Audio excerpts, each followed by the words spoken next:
We're live, guys. Hello, and we got a guest here, Drescher's Comics and Thing. Richard, how are you? Hello. Doing all right? It's been a Yeah, while since I've been live. yeah. I missed you and Tito going live and talk about some things that kind of related to some comic book, especially when you guys talk about CGC stuff. It's been a while. I Yeah, don't do lives very often. yeah. It's been a long hiatus for you, being in front of a camera live. Yeah. Yeah. So how everybody's doing? Doing Good, good. tired, but good. Yeah. Yeah. Oh, the freaking energy in this room today. Right on. Let's go. All right. So today we're going to be jumping right into what defines our collection. We're going to show you guys 5 books and why we have picked it. And we'll talk about some of the CGC things, CGC as a company. We'll talk about that. And along with, we'll go discuss more about how we have evolved throughout the years of collecting and things. And if you guys like drama, there's Sticky Goose is at it again. So Oh, stick lovely. around to the end if you guys want to listen to that. But who wants to start showing their 5 comic books? Since you're the guest in today, why don't we start with you? Oh, lovely. All right. You're not gonna like introduce what the prompt was or anything. You just throw me in. Yeah, but I'm just gonna throw you in. Yeah, All we'll right. just toss you in there, man. All right. We were supposed to show 5 books that kind of defined our collection, and that's actually a super hard thing to do for me because I'm such an eclectic collector to begin with. Like, it's kind of impossible to show my collection in 5 books, but I picked a few that I think kind of do it. So here's the first one. If I can get it non-glared, might be impossible. But Oh, this is Supergirl number 50. This is wait, a wait, Josh. hold on, Richard. All Let me right. just single you out first. All right, there we go. All right, this is Supergirl number 50. This is a Joshua Middleton 1 in 10 variant. Picked this for a few reasons. I'm a big Supergirl fan. I like ratio variants, and Joshua Middleton is my favorite modern artist. So had to go with that one first. Nice. All right, I guess just go on to the next one. I've shown this one a lot of times. This is my Amazing Spider-Man number 50. Big Silver Age Spider-Man fan. John Romita is my favorite Silver Age artist, and kind of even to Bronze Age. John Romita Sr., rather. But also picked this one because it's kind of like an oddball book because it's an Italian date stamp variant. It was manufactured with one staple. I just like the weird books that some people kind of turn their nose up to. Might have defects or whatever, but because it stands out in a unique way, I usually try to hunt them down. So got that one.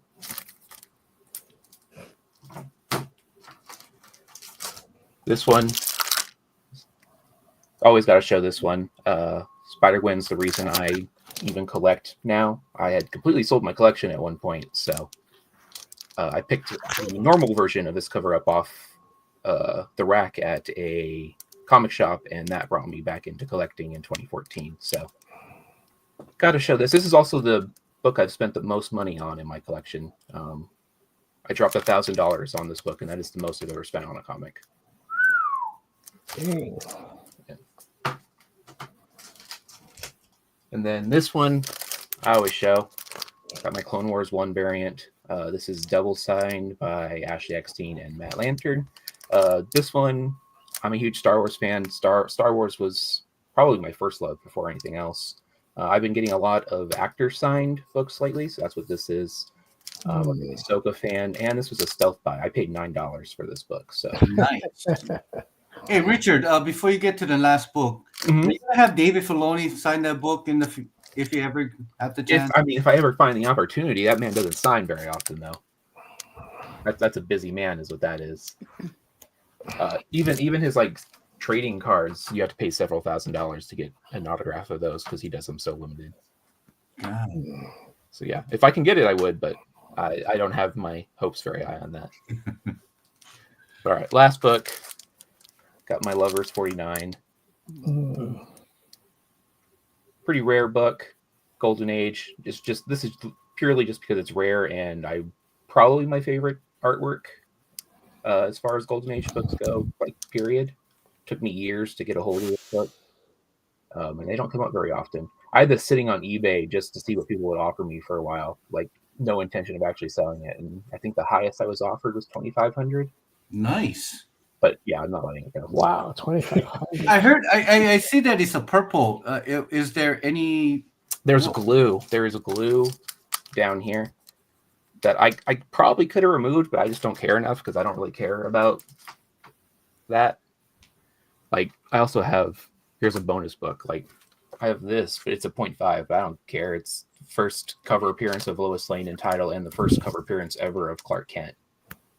Nice. But like, I don't know. Grade doesn't really bother me as long as you're paying.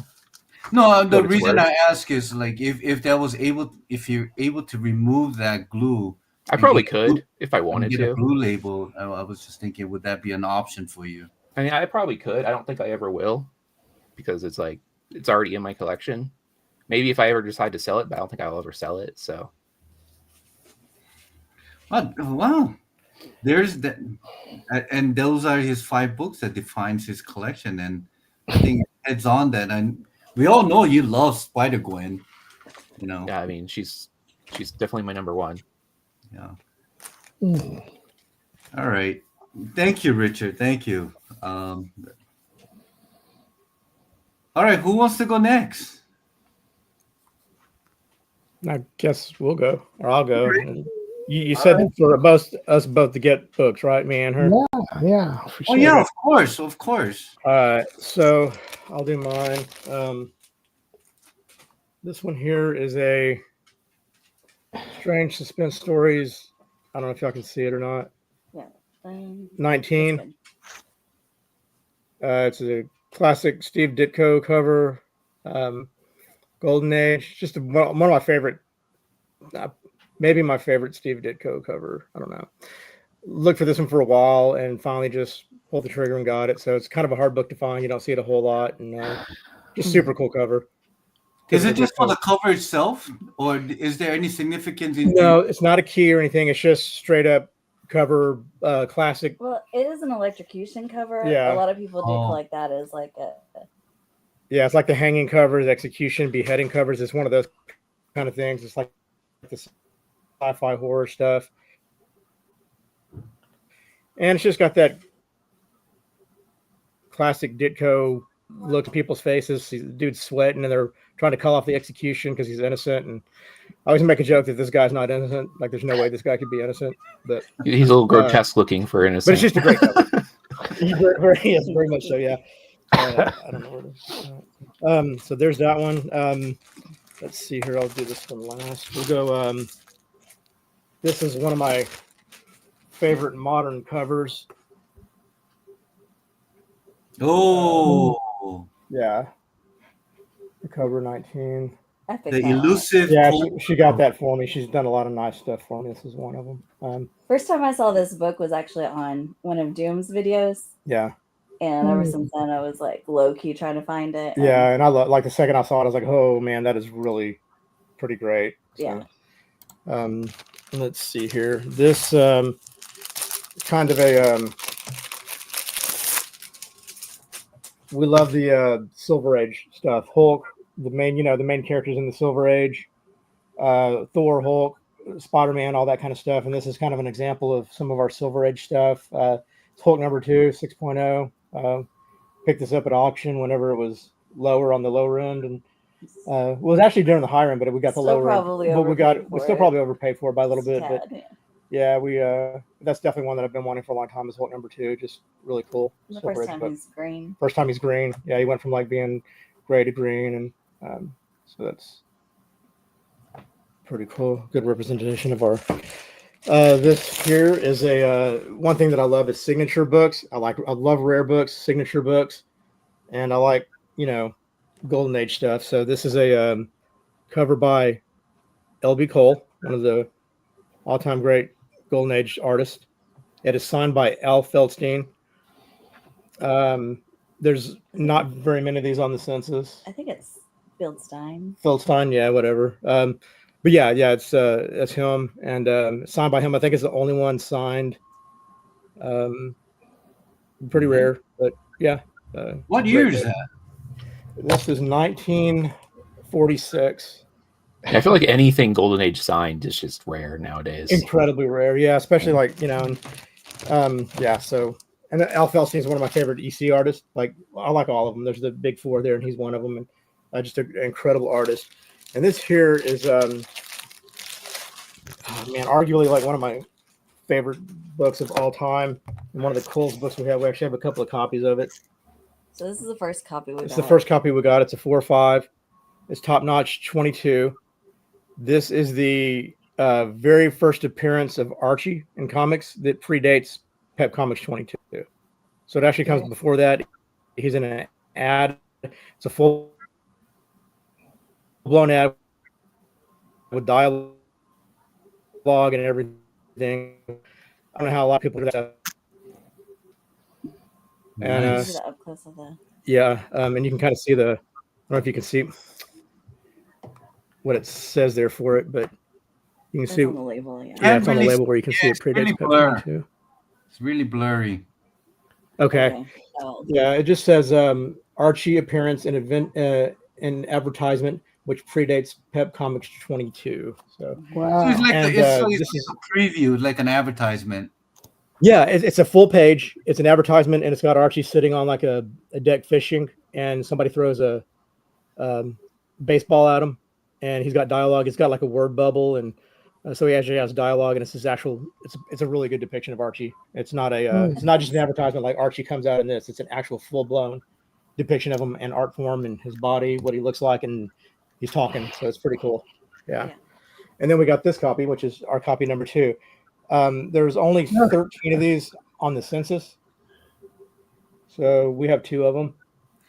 Yeah, and we'll be giving this away. And Yeah, this is going to be the prize. Yeah. When are you We picking got up your this next one here. copy? Yeah, we actually almost bought. We actually found some that are raw, and we actually almost bought another copy of it, but we would have had to get it like conserved, and it was like a remainder copy, which has like the part of the whole top parts cut off. Right. And we thought about getting it just to have it, before we got this one. But we saw this for auction, and we kind of thought we might be able to get it for like a still, and we actually got that for probably a quarter of what the actual price is. Yeah, for a- we've seen yeah. like restored copies go for more than what. Yeah, got we've this seen like time. low grade restored copies go for more than that. So that's kind of the deal of the century that we've gotten in the last several years. Like we got a really good bargain on that one. So it's a pretty expensive book, and it's And it's staying in the collection. staying in the collection forever, and it's super rare. So again, it fits that mold of like super rare Archie. We love Archie, some of you know, and we love the MLJ stuff. So that's probably one of our top 3 representations of Archie, in my opinion. So really good. sweet. Yeah. Well, thank you, Joe. Yeah. And do you want to go ahead and do hers next, or I don't know. Are you ready, do you Yvonne? want to move on to Ron? Or we can go to Ron and come back Yeah. to you. Let's do that. Yeah, let's go to Ron, and then you do your Ron. So of course I only collect one character nowadays. This was originally slabbed, Oh my and God. I was lusting over it. It was at a comic book shop a town over.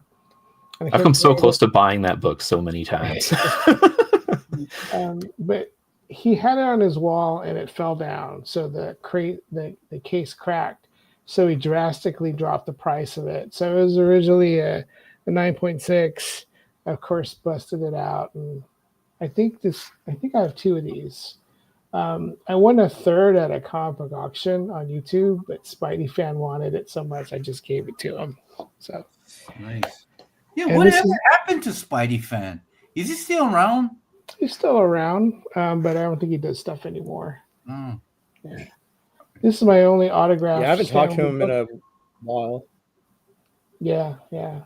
No. I met him twice, and this is the only signature I got him of his. So this is Yelena Djurjevic.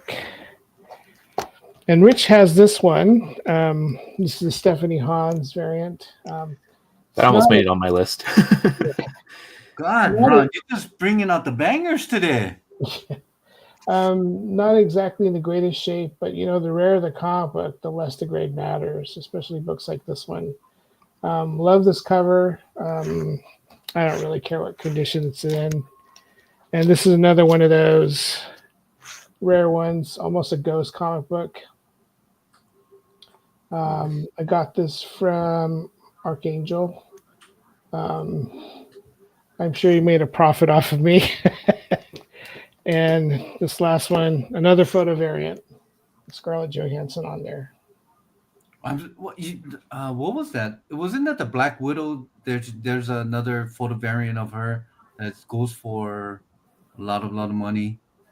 Forgot what it was. It was a Black Widow issue number 3. Oh, I think I have that one as well. Yeah, I used to have that one, but It then it didn't make my became worth top more to other people than it was to me.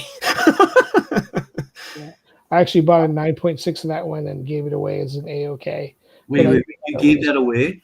Yeah, because he lives over in I think he lives in Turkey, and he can't get comic books the way we did. So I sent a bunch of Black Widow comic books to him, including that one.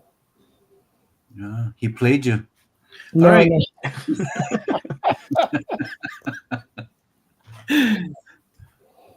All right, nice. That was great books. Those 5 books that you showed, it was like 2 of them I really wanted to add to my collection, but it's just too expensive nowadays. Right. It's too expensive. Yeah. All right, back to Hazel Dan. Okay. Come on, Yvonne. This was Vampirella #1. Okay. Yeah. You hold it. Oh God, I hate you for that's another book that is really eludes me. That book's been on my want list for like 3 years. We got it raw, and It's low grade, but yeah, it's like I just wanted the it's book. it's a really great book. Yeah, very great cover. Mhm. Frank Frazetta cover. Yeah. Great. Yeah. We wanted to get one that had a Neil Adams rim mark on it. I found one back before they dried up. Like, Yeah. Oh wait. I need to solo you guys out. There we go. Oh, that's another book. Yeah. Archie's Madhouse 22. It's the first appearance of Sabrina the Teenage Witch. This is Wow. probably one of my first Archie books that really made me want to start collecting. Yep. And kind of going down that path. Yeah. We never look back either. We're one of the few. That book Archie. right there, the Madhouse, that Yeah. book, the prices had gone so high at one point. I think that's Yeah. when Sabrina the Witch, that I think that was that Netflix show that was Mhm. Yeah. it was from then on, it was just unbelievable. Yeah, Yeah. I think it's gone down somewhat, gone down, but yeah. a lot of the Archie stuff's kind of gone down somewhat. But those Archie keys, they got the rabid fans like we are, and people just pay a bid for them, Yeah, I saw when the original art for that story went up for auction on Heritage. Yeah. Oh, man, Which is way too much for. Yeah. So this is Vamps versus Wolves. It's a cover by Peach Momoko. It was a Kickstarter, I think limited to 100 copies, but I just really like the pinup style, and she's one of my favorite modern artists. Yeah. Have you met her, Yvonne? No, we bought some original art from her, but it was during the pandemic, so it was just mailed to us. Yeah, we had interactions on the internet with her like that, but not but haven't met her like at a con or anything like that. So I would love to meet her though. oh, she seems like a really sweet human being. Yeah. So she seems really cool. This is one of my favorite EC covers. I just absolutely love this, and it is a cover done by Al Feldstein. I call him Feldstein. I think it's Stein, but anyways, Yeah. this is a actually a copy that we had before in a 5.0, but it had like a chip like on this Yeah, side that missing. covered one of the. Man. Yeah, this one that covered one of the clowns. Yeah, but you can see this. Yeah, the elephant's like stomping on her head. Yeah. It's pretty cool. Yeah, go ahead. Cover Yvonne's face. Yeah. Oh yes. No, it's okay. It's a book. Okay. Yeah. There you go. Yeah. That's better. Anyway, so I got this copy raw, and just ended up being a good upgrade. Yeah. Because it's one of my favorites. Yeah. It's a pretty gruesome cover. Pretty Yeah. cool. It is, but I love it. And Rich will appreciate this one. Mm-hmm. Yeah, there's the real star. First appearance of Veronica Lodge. Yeah. who is not the best gal in my opinion. I mean, she's the you're best gal. objectively wrong. Yeah, I'm a 100% Betty fan, Yeah. but that's okay. But So it's okay to be wrong. yeah. Yeah, Veronica. but anyway, this is the first appearance of Veronica. Kind of a rare book. I think there's only like 22 or something like that. Something And on the census. we tried to get this 3 separate times and we didn't get it, and we finally got it, so we're pretty happy with it. And again, we probably overpaid for it, a little I bit. kind of just don't Not really too care bad, what but the yeah, it's worth it Archie to us, stuff. so, Like, yeah, it's gonna stay with us forever. it'll be so. fine. Yeah, Mm-hmm. so love that one. So that's Yeah. kind of books that represent our collection pretty well. Love Archie, MLJ, rare books, modern books. We're kind of a collector, like Rich is kind of Rich, yeah. yeah. So we like a little bit of everything. Hmm. Nice. You got some rare books there, buddies. Yeah. All right, so Tito's in the house, but he got his mic and his camera off, so I guess I will do mine. I gotta put my camera on. Okay, so as you know, I'm more of a modern comic book collector, so I got 5 books here, and I'm just gonna show you some of the trades. Why? First, I'm gonna show you the trades that I have read. If you guys not have read this, go read it. And along with the Ultimate Spider-Man with Bendis, and also this also Civil War, really well done by Bill Baker. Hmm. Was no, Mike Millard was the author. So those are the books that I read over and over again. So I'm a big Spidey fan. I don't have the first appearance or the first issue, but I do have number 1 of this, the iconic cover. This, if I can get it for under $10, I'll just grab it. But it has to be a near mint condition because I always seek near mint comics, so I have to go by my standard when it comes to modern. There's a mini version of this, but it's just this green one is so classic. And the art, the story, everything, the interior, the splash page inside the interior is just really well done by McFarlane. But the story was okay. He's not the greatest story writer, but he does phenomenal art back in the 90s.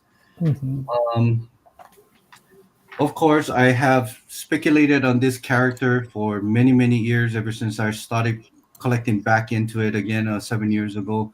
And of course, this has to be my thing. I still do have faith in this character. The story, Marvel's, I don't know, they're just doing such a bad job of writing a story when it comes to certain characters. But yeah, Ultimate Fallout.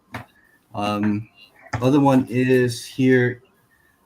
I always loved this cover, especially when I read the Civil War, and I needed to get the whole collection of this variant. So I got 1 through 7, but this one is actually as my grail because it's signed by Michael Turner, and rest in peace. He's like Tupac, he passed away so like decades ago, but he still have art coming, and how I don't know how Aspen, recycled him but just a classic cover. Really love it. Still looking for the statue to go with this book here. But yeah, and of course I love a book. This cover, it was a very controversial at the time when it was released, so it never made it to the print. But there's a replica, and I just love things like this. Batgirl issue number 31. This is a replica, but the interior is the original book for issue number 31. But this is when they thought that it discriminates the woman, so they had to take this down. Covered down by Albuquerque, but it's a really, really great cover. I wish they made it. I wish they made it too. Yeah. I love that cover. So there's many additions to this, but I thought that this was the best one. he did a stock cover. He used a stock, really thick stock cover on this one. So paid a premium, but I really loved it. Hmm. So Hey, things David. like this, I like to collect some covers that was never made to print, and if there's somebody makes a really high quality replica of that cover that was never made or to print, then I would love to get those. And of course, everybody probably would know, but I love female covers. You? Yeah, well, I didn't know it that. has to be one thing. I remember posting this book on Instagram, and Adam Hughes replied to this. It's a Tomb Raider issue number 33, and I always consider this as a camel toe because if you look at it, if you close it up, there's a We don't camel have to look at right it. there, and it made it, and also the back cover is the Oh, the world, yeah. Nice. the Kate Beckinsale. So you get like three banger. You got a great cover. You get a camel toe along with you get a cult following of Underworld. So so that's my thing. But going back to this cover is that when I posted this on IG, Adam Hughes commented on it and saying that he was at one of the he was one of the cons or of fair, and there was a huge banner of this cover right behind. It was huge, just hanging from the ceiling. And one of the spokesperson for, I guess, was for Image, was right next. I mean, she was standing right next to the camel toe, and he thought that it was very funny. And it's to a point where I'm trying to find a cover with camel toes, which is really hard to find in a regular cover A print. Yeah, Yes. that really defines you, David. Yeah, and I can't find it. I mean, there's a lot of store variants that has a camel toe variant, but not in a regular cover A or cover B, or even incentive variants that has a camel toe. So if you guys watching this on the rewind and you see something that's been published by a publisher that has a camel toe, let me know. We'll keep our eyes peeled. Yeah. Yeah, so in a way, that's somewhat my 5 books that defines my collection and how I collect. And we're gonna bring some very obscure, but I'll be kind of lying to myself if I show that to you guys. So yeah, that's my 5 books. We got Kingdom back. Hey Tito, do you have 5 books that you want to show that you were able to get through that short boxes in your closet? Yeah, so I mean, you can hear me, right? I can hear you. We can all hear you. So this is what I believe to be. Hold on, why is this thing so loud? Gotta turn your camera on also. You know what? Yeah, there's a tweak, Richard. Okay, I'm working on it. All right. I'm the one who's supposed to be I'm trying slacking to and having do tech issues, not you. I'm trying to do it for dramatic effect. Okay. All right. So let me preface this with this is what I believe best represents my collection. There's a book in here that I had to pretend it's the actual book that was supposed to be in here, but my collection is split into 2 different locations, and for some reason I got this one rather than the other one. So with that being said, let's go ahead and hey, you're not supposed to see me. Hey, hi guys. How do I turn this around? How do I do this? Rich, help. Hold on. I think I got it. Yep, there we go. All right. Yeah, so my ghetto ass setup, because that's how it is right now. So this first book, right? It is Ultimate Fallout 4. That is the second print, which is not the book that I really wanted to show, but it's the best representation I have of it. And it's the reason why this book, and let's just pretend this is like, cover A, first print. The reason why it's in this stack and represents my collection is because during the height of COVID, I was able to find this book for $1 at a flea market, Damn. and Yeah, I remember that's that. kind of like, yeah, and that's kind of how I pride myself as a collector, is, trying to find those stealth buys and being able to, not get it at the value that it's going for, but a little bit cheaper. So that's what this book represents. It's just the stealth buys that I was able to get throughout the years. Yeah, so it's not that second print. It was the first print that he bought. I remember you finding it for $1. Yeah. And oddly enough, well, not oddly, but what was there that I didn't pick up because, karma's a bitch, right? I also found the New Mutants 98 for $1 too, but because I found that one and I already had a New Mutants 98, I just passed on it and let hopefully somebody that collects get that good fortune. See, what is this? All right, so I'm an 80s baby, right? Born in the 70s and 80s.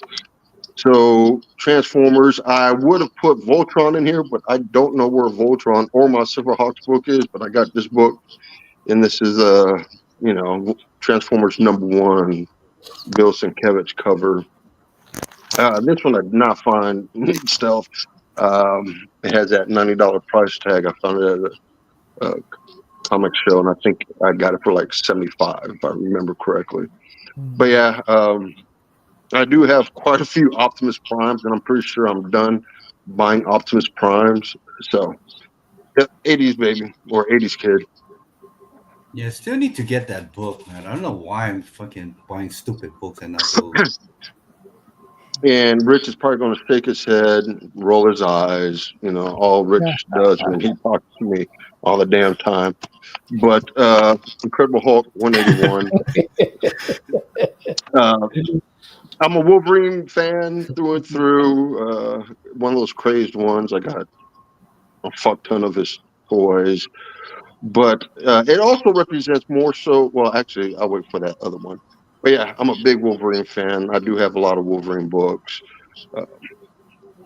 And Rich, this next book I replaced because I didn't know if you were going to show another book, but I know that you wouldn't have shown this one. So this is the book I chose. But it is Star Wars: The Clone Wars. This is I don't know.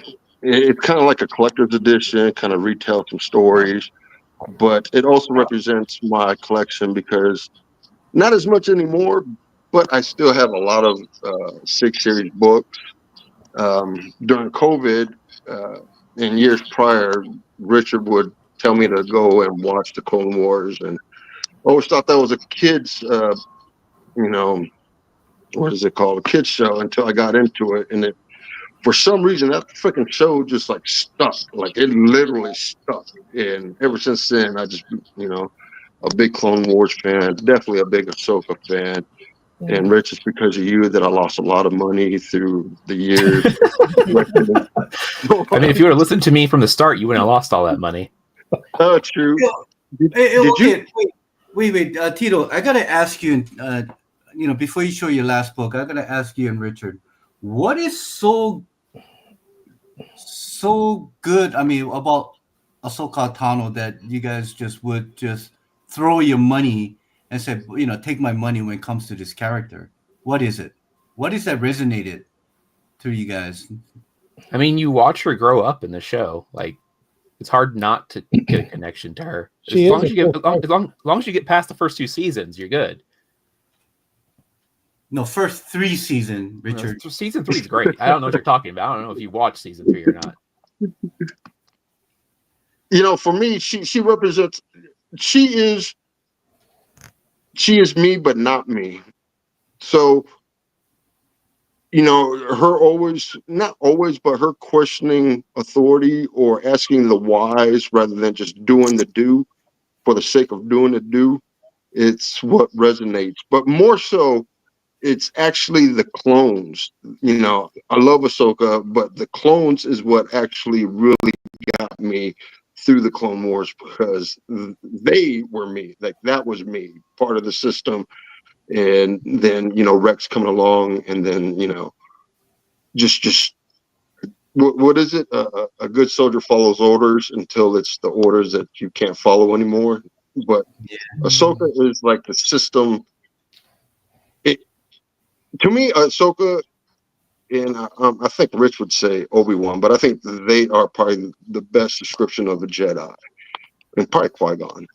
But that it's her not always believing in what the Jedi believe, but more of a stand up for what is right, more so standing up with the system. She's kind of the quintessential hero. Like she doesn't Yeah. just follow orders blindly. She thinks things through. Wait, is she actually? Is she became a Jedi Master? Did she ever become a Jedi Master? No. Okay. Yeah, I I mean, thought, it doesn't mean anything. Neither does Anakin. Yeah. true. But you also got to remember she's she no left the Jedi. order. Yeah, Yeah, she left the order after she was, I guess Dave doesn't know acquitted. that because he hasn't got past like episode 5. Well, motherfucking spoiler alert, you fuck.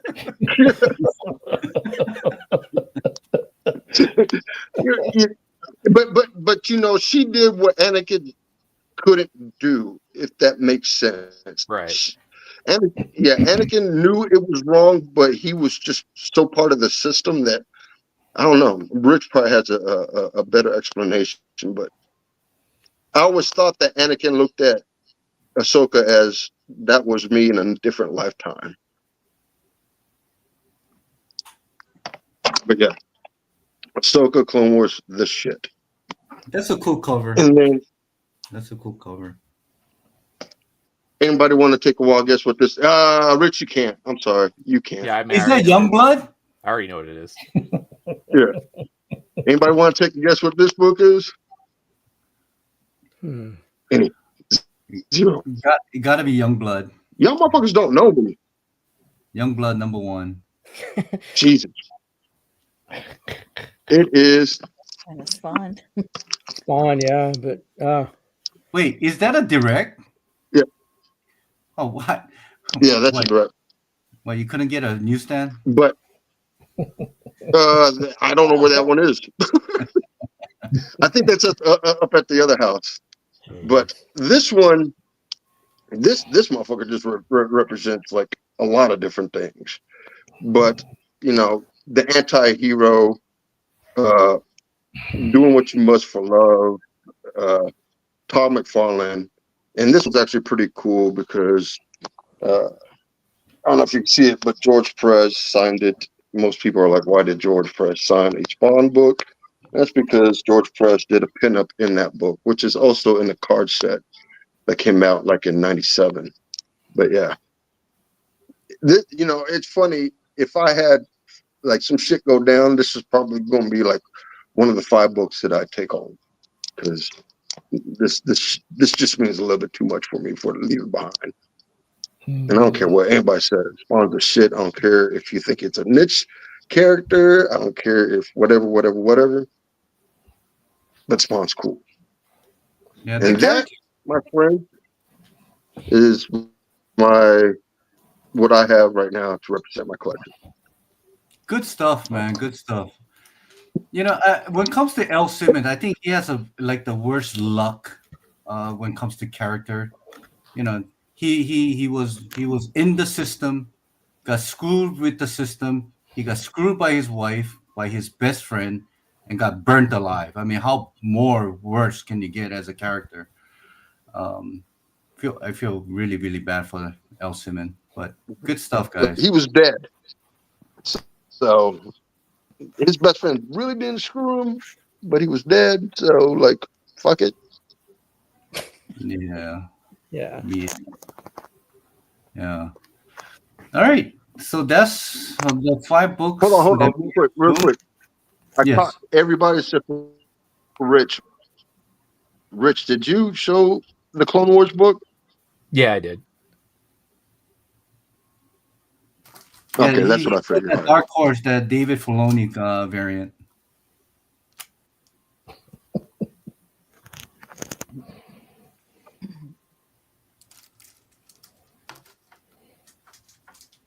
gotta love the quietness in this panel. I swear to God, so much energy, man. All right. Well, So I can't tell if y'all can hear me or am I Yeah. delayed? What is that? What it is? Am I delayed? no. No. I mean, don't you would think know so. you're delayed. We wouldn't know. Yeah. Oh, true story. Fact check true. Okay, hey, Your brain's a little delayed. disregard. Funny, fucking funny guy.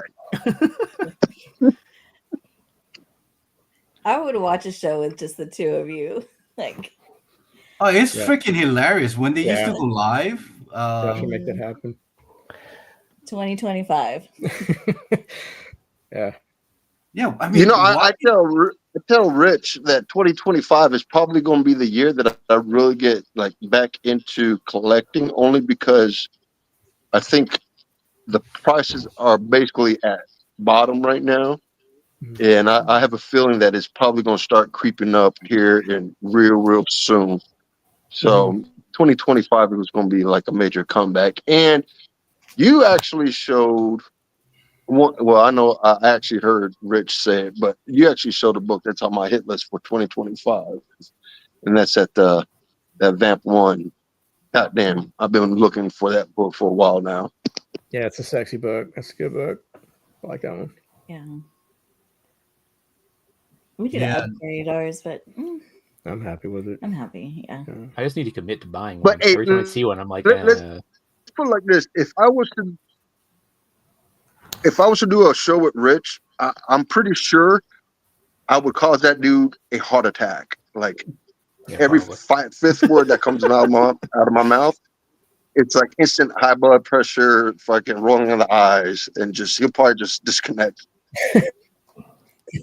Live show canceled. No, but yeah, you guys should do something because I really enjoy you guys just kind of go at each other when it comes to when you guys did a live show. You know, you Yeah. have a two different. You have Richard that has more grounded. You know, he'll tell you the facts and thing, and you have Tito that just go off the wall, and how Richard would just drive him off the wall with all the facts and with his knowledge of collecting and information on certain characters they would talk about. So Everybody loves drama, so I think everybody would like to watch that. yeah, Yeah. I mean, Tito's got lots of knowledge too. Oh, yeah, I think he's just absolutely. a Yeah. little bit more. Outspoken about And things, maybe, or yeah. But I like Yeah. it's I like both y'all's. calm and Yeah, the- I like both y'all's opinions, and I like both y'all's takes on things very well. Actually, yeah. So before we go to the next subject, I gotta ask Richard. So are you gonna stop playing that Pokemon reality store, or are you gonna keep going? I'm gonna keep going for a while, and until Hey, I'm you bored saw of it. that too? Yeah. That's my. And I sent them a message. I was like, "What the hell is this fucking shop shit that I'm watching right now?" I love it. It's my new It's my new favorite favorite series. series. I'm a great shop owner, so I don't know what you guys are talking about. That's not. You're an entertaining shop owner, but I don't know. I about being the am best one. 5-star. I'll show you my reviews in the shop next time. I'm a great shop owner. Everyone loves me. Yeah, yeah. Except for the guys that you assault with spray cans. That's I mean, they shouldn't show up they, smelling like you do. they had it coming. Yeah. Hey, so Richard, so every time you click in and have your store open, is it only good for 20-22 minutes, or you can go longer? I could go longer. It's just my computer might explode. Oh, It takes 2 hours to render that 20-minute video. Oh wow. Yeah. Okay. I've considered going live with it because then it wouldn't be an issue, but Okay. we'll see. Because if I go live, I could probably play that for like 3 hours straight and not Yeah. say anything. Do you ever edit, Rich, or is it just straight up what you record is what you record? Or do you ever edited any of it or anything like that? Or The only thing not really, because my computer wants to die when I edit that yeah. game for whatever reason. I can edit anything else, but all I really do is throw my intro and outro thing on it. That's about Yeah. it. Rich, can I be the guy that kind of walks in and like talk shit about your shop? I mean, I'm gonna Can you animate me in there? I'm gonna spray you in the face with deodorant. so Tito brought a good point. So is that an interactive game where other player can come into your shop and say things? No, you can mod it to put like custom pictures and stuff in it. Like I could probably put all of you in the game if I wanted to learn how to do that, but you couldn't play it with me. It's a single player game. Oh, okay, all right. I don't know. Well, I would love to see it. It's enjoyable. It's a good 20-minute thing that I just watch and laugh myself to death. Um, just like the fact that no, I got better things to do, and your opening pack, and there's like 6 people waiting in line. This is freaking and your sarcastic remarks on about sticky people and cheap people and things like that. It's just really, really entertaining.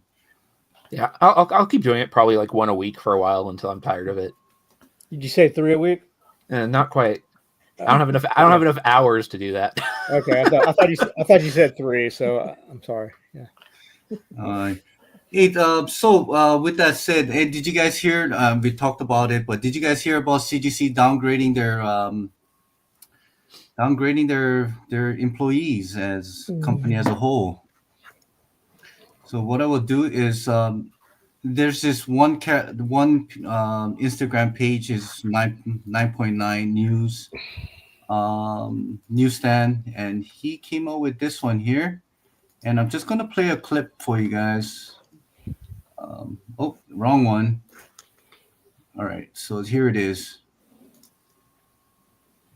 Oh, wait. Addition rate per month is trending down below pre-COVID levels. Last month was only 50,266. This is from cgcdata.com, which tracks the number of CGC census additions per month. Blue line is actual, orange is a 6-month moving average since December of 2019. And ever since we've been, around June of 2022, well, what do you see? The average submissions have actually been decreasing to the point where we're basically around where we were in 2020. And I have to wonder if CGC is actually really hurting in the financial department. And that's why we're seeing a lot of these layoffs, including, the very, very popular moderator, which is CGC Mike. Ran the numbers for October 2024, and the CGC census addition rate per month is trending down below pre-COVID levels. Last month was only 50,266. This is from cgcdata.com, which tracks the number of CGC census additions per month. Blue line is actual, orange line is a 6-month moving average since December of 2019. And ever since we've been, around June of 2022, well, what do you see? The average submissions have actually been decreasing to the point where we're basically around where we were in 2020. And I have to wonder if CGC is actually really hurting in the financial department. And that's why we're seeing a lot of these layoffs, including, the very, very popular moderator, which is CGC Mike. So with that said, guys, what do you guys think? You think they're laying people off due to the fact that the comic book market is down in general, or do you feel that because of this Banana Gate, all these scandals and debacle that happened? I told you earlier I wasn't super surprised by it because they hired so many people during the pandemic. I'm not surprised they have too much personnel, honestly. Yeah. If you, what is it called? They're a publicly traded company now, right? Owned by, who is it, Blackstone? So, yes. And they're all about making money. So once you start seeing the numbers going down, you're going to have to offset that with something. And what's the quickest way to offset that? And that's with personnel. So you lose your personnel, bring your profits back up, or at least a little bit of the profit back up. But yeah, more so it's just, we're not in 2020, we're not in 2021 anymore. Like masses of books being sent in to kind of capitalize off that comic boom that we were going through. So yeah, it's no surprise. Hasbro did the same thing a couple months ago. Actually, they've been doing that for, I think, three waves now for the last year and a half of laying off people. So I wouldn't be surprised if there's a second set of layoffs in 2025. It's kind of scary to think that the economy. I believe that is one because of the scandals and all the things that is happening, but I also believe that is due to the economic struggles that we are having in general. that people are sending less and less books to CGC. So I just thought that was very interesting, and kind of see, is it due to another grading company, PSA, is getting into comic, so there's definitely a money to be made in the grading company, and it's not to a point that grading itself is going to be that is ruining the market itself. So I was just kind of it was just curious and interesting to see that, with such a huge company like this, when it comes to grading in comics, finally having a downfall, and people are just being like, "Woo, what's going on?" Downfall. It's just a Yeah, return to it's just a correction. norm, It's not. It's really more correction than downfall. Yeah. When is PSA? They're going to be grading comic books, right? When Yes. does that start? When do you know when that starts? No, I mean it's still in prototype stage. Okay. I have very little faith in PSA though. PSA has Okay. damaged more of my collectibles than any other grading company put together. Okay. I thought they were kind of the standard for cards and stuff like that. They but are. I don't know. They are, but they're also they take advantage the same way CGC takes advantage of Okay. comics. Because they're on top, they get away with things. Okay.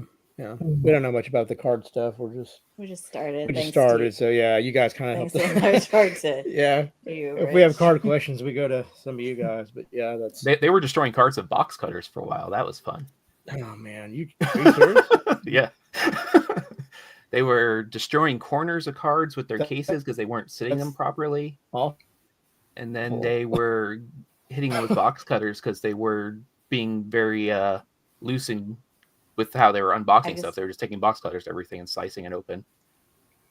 Wow.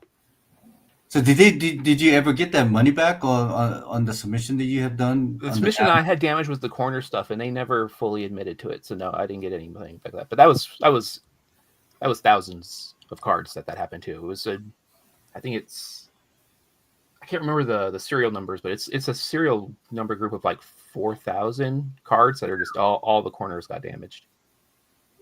So they never took responsibility for it?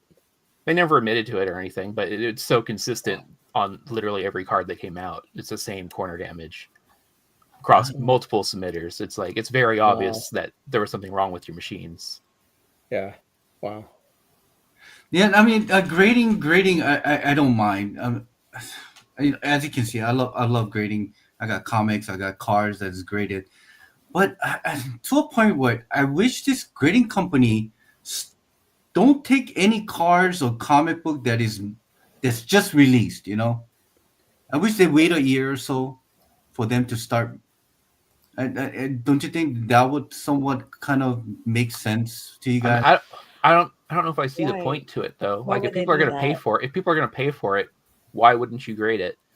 Yeah. I don't think it's a quantity issue. Maybe in 2021 the quantity issue was a thing when PSA was 3 years behind on their submissions. Then I'd be like, yeah, quit taking modern submissions. But nowadays I don't really see the point. Yeah. I think for a while they should have quit taking submissions at all for about a month or something. Yeah, But- that wasn't an exaggeration either. PSA was 3 years behind on submissions at one point. Yeah. Hey, really dumb, quick Here's- question. Didn't Snoop Dogg say he was going to start up a grading company? He may have. Snoop Dogg says a lot of things. Probably says a lot. I could have I remember sworn it sending- was. Go ahead. Ken. No, I'm just when y'all talking about grading, I was like, didn't Snoop Dogg say something back in like 2021 that he was going to start a grading company? So let me ask you this, Tito. Would you send your collectible to Snoop Dogg? I mean, if he has the right personnel, I don't know. Like, at what point do you send something to somebody that starts brand new? You know what I'm saying? Like CGC at one time was brand new, and people were sending it. PSA, CBCS. PGX. So it really just, PGX. Yeah, it really depends on who's behind it and what kind of like experience they have. What is it? Snoop Dogg might be the Stan Lee of that company, but he doesn't do anything. He's just the face of it. I don't know. Snoop. When it comes to Snoop Dogg, I will buy his wine. I'll probably buy his whatever things that he sell, like alcohol, blunt, or cigarettes and things like that, because that's what he's known for, his album. But when it comes to collectibles, I don't know, man. I don't know if he would be the face of a company for us to be sending our, our I'd send something, but I'll also send something to basically any company once. I don't know. I would pause at that. I've graded with like 7. As long as he's not the one grading my companies. book, I'd send it in. Yeah. Yeah, I've graded like 7 different card companies. I've graded with 4 different comic companies. I have them all in, like, all that's still in my collection. I like giving everything a try, and if I think it's terrible, I just don't use it again. So out of those companies that you have sent, what it will be your top choice for card? I'm not saying when it comes to resale value. It's just this more overall case label, things like that. I mean, value, it's always in PSA. As far as like quality, I don't think CGC can be beat. Their cases are nice. I think Beckett's cases are sturdy, but they haven't been updated since like 1992, and I don't like them. Their labels fall off all the time. So if Beckett were to fix their cases, I would probably switch to them. But in my mind, they're complacent.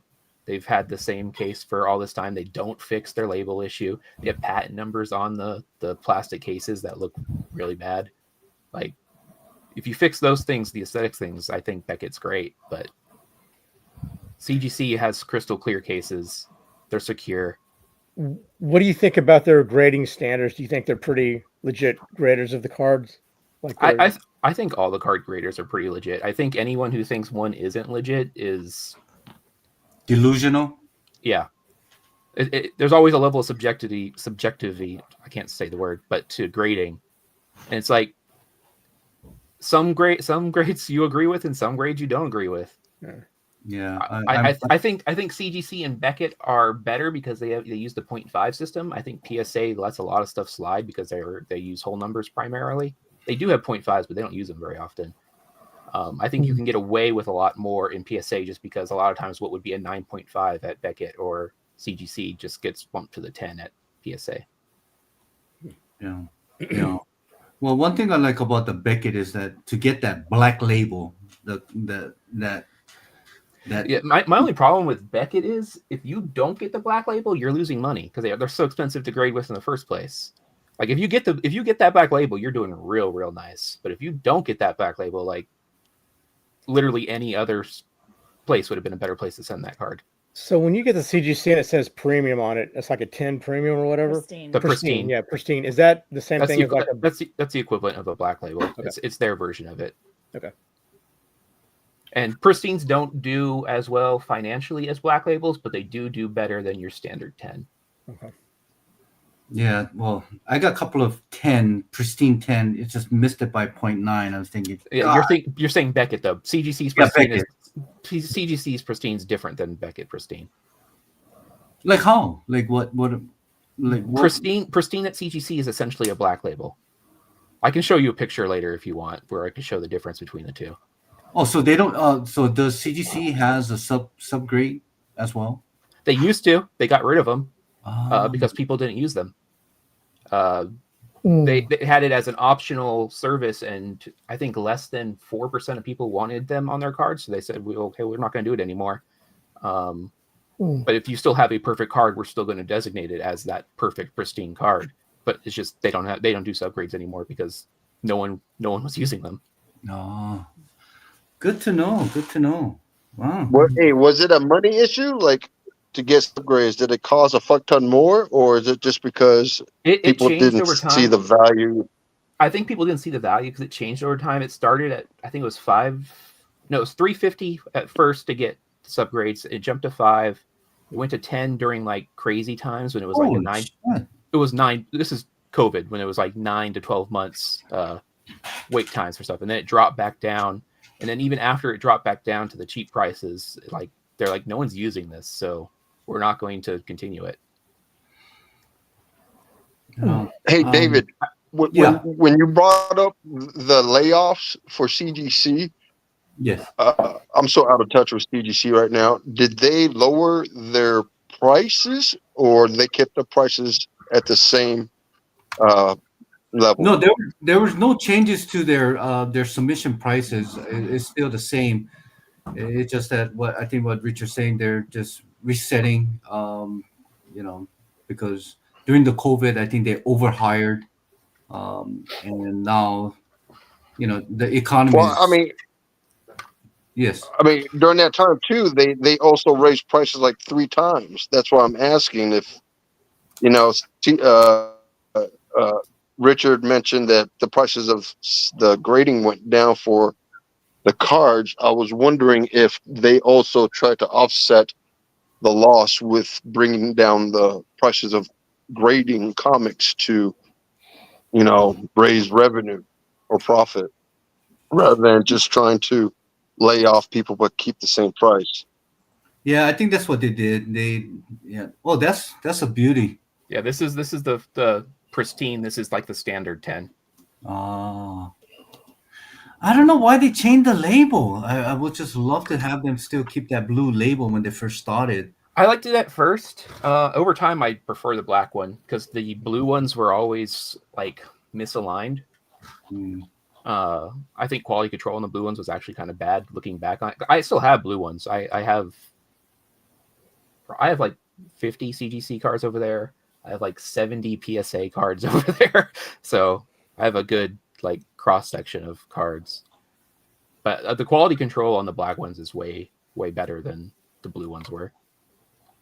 Yeah. I think it looks sharp. I think it looks really nice though too. Yeah, like that black contrast with if you get a pristine with the gold, it's got a really cool contrast on it. I like the way it looks. Mhm.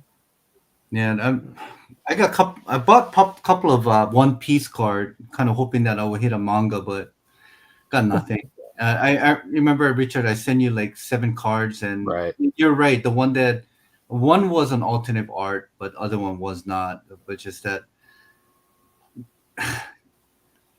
with this said, I buy packs, I buy boxes and things I know that it's a long shot getting that card, but it's such a rush, when you do hit it, instead of, wait, hold on, what is it? This is one of the old labels. Yeah, see, I somehow just like that better. It has the subgrades also. Okay, Yeah. that does look good too. Yeah. Yeah, something about that is much more appealing to me than how they did with the one that you showed earlier. I wish they kept subgrades, honestly, even though because I used them, even though they weren't popular. But I don't mind the color difference. I think the black is sharp. I like that. I like the whole fact that they use black with gold, gold embossed, Right. numbers. That really appeals. But I don't know, just to a point where I don't know. Everybody has their own way of what they think, but All of it looks better than PSAs. PSA. PSAs is the most boring dang label I've ever seen in my life. PSA. Yeah, PSA typewriter with a red border. I don't need that. Yeah. See, like this. Isn't that Yeah. what their comic labels look like too? Or Yeah. they look the Yeah, same. that's the whole thing. exactly. Just I don't know. I like the Beckett better. I don't. But wait, hold on. I got you. Yeah. Ooh, is that your Grail right there? I mean, it's like a $2,000 card. Is What that is the it? first edition? It's like Oh, Oh, the $2,000. Charizard. Yeah. Was that 1999? Yeah. Yeah, nice. Very, very nice. Hey, so going back again is we talked about what defines our collection. Was from the time that you first collected till now, we kind of evolved. Do you think we will change again within the next 5 years as we keep collecting? You think the way we collect is, you think we'll change, or do you think that we have set our standard to a point where this is where we're going to go from here? I mean, I've been making my collection Uh, smaller, so I think my collection is going to keep getting smaller, honestly. And well, we know Ron. Ron's gonna not buy any books.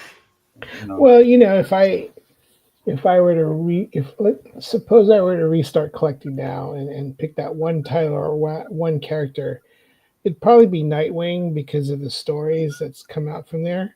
But most likely, I'm not going to buy any more comic books unless there's another Black Widow series that comes out, which I doubt. And there's always so many cool artist covers out there. But you know, I've kind of lost interest. Very disenchanted with it, and even with slabs, if CGC went out of business right now, I wouldn't really give a damn. But you know, I still look at eBay for bargain prices. I haven't bought a comic book in a while, but I still look from time to time. I think just from force of habit. So you are still within the market to see, you know, where they're at and if there's anything good for you to. So you still have your door halfway open. You know, I don't think it's completely. Yeah, but it's closing. It's closed. What about for you, Richard? You think you'll stay the same and do that, you know, or do you feel something that might catch your eye and start, you know, buying again? I mean, I've been downsizing forever, but I've always just kind of been an opportunity collector. So I mean, if something shows up that's a good deal, I'm not going to turn it down. But I've never really actively searched for things. Like that's kind of a more recent development, honestly. I'm more about like it fell into my lap. I was going through a box and there was a $9 comic in there, and now that's my comic now. Like that's kind of how I've always collected. So yeah, you and Tito always go through those antique shops or, you know, find things in a while. I think your recent haul was that the Golden Age, right? And yeah, was, I mean, $4 is just ridiculous. It's just crazy to even hear that there's actual stores that sells Golden Age comic book for $1. I mean, the trick a lot of time is just you don't go to the comic shops. If you go to the comic shops, you're gonna pay comic shop prices. Like that's kind of what it comes down to. Go to the places that don't specialize in comics, and sometimes you'll get lucky. Yeah, like I think Alex the Comic Quarter was another one that he goes to that same antique shop and finds the deal. I mean, it's just crazy. It's crazy. What about you, Hazel Dan? Do you guys feel that your collection will be evolved in a different way again than what you are doing currently? I don't know about evolved, but like maybe the direction. Okay, so when we started collecting like together like 15, 16 years ago, we went for the big stuff early on. And we still go for big stuff, but it's just getting so expensive. It's really hard to find something without paying exuberant amounts of money for it. And it's to the point where like, if we want some of that stuff, we're going to have to sell some of our stuff, and it's stuff that we would have to sell that we don't want to sell. You know, like I don't.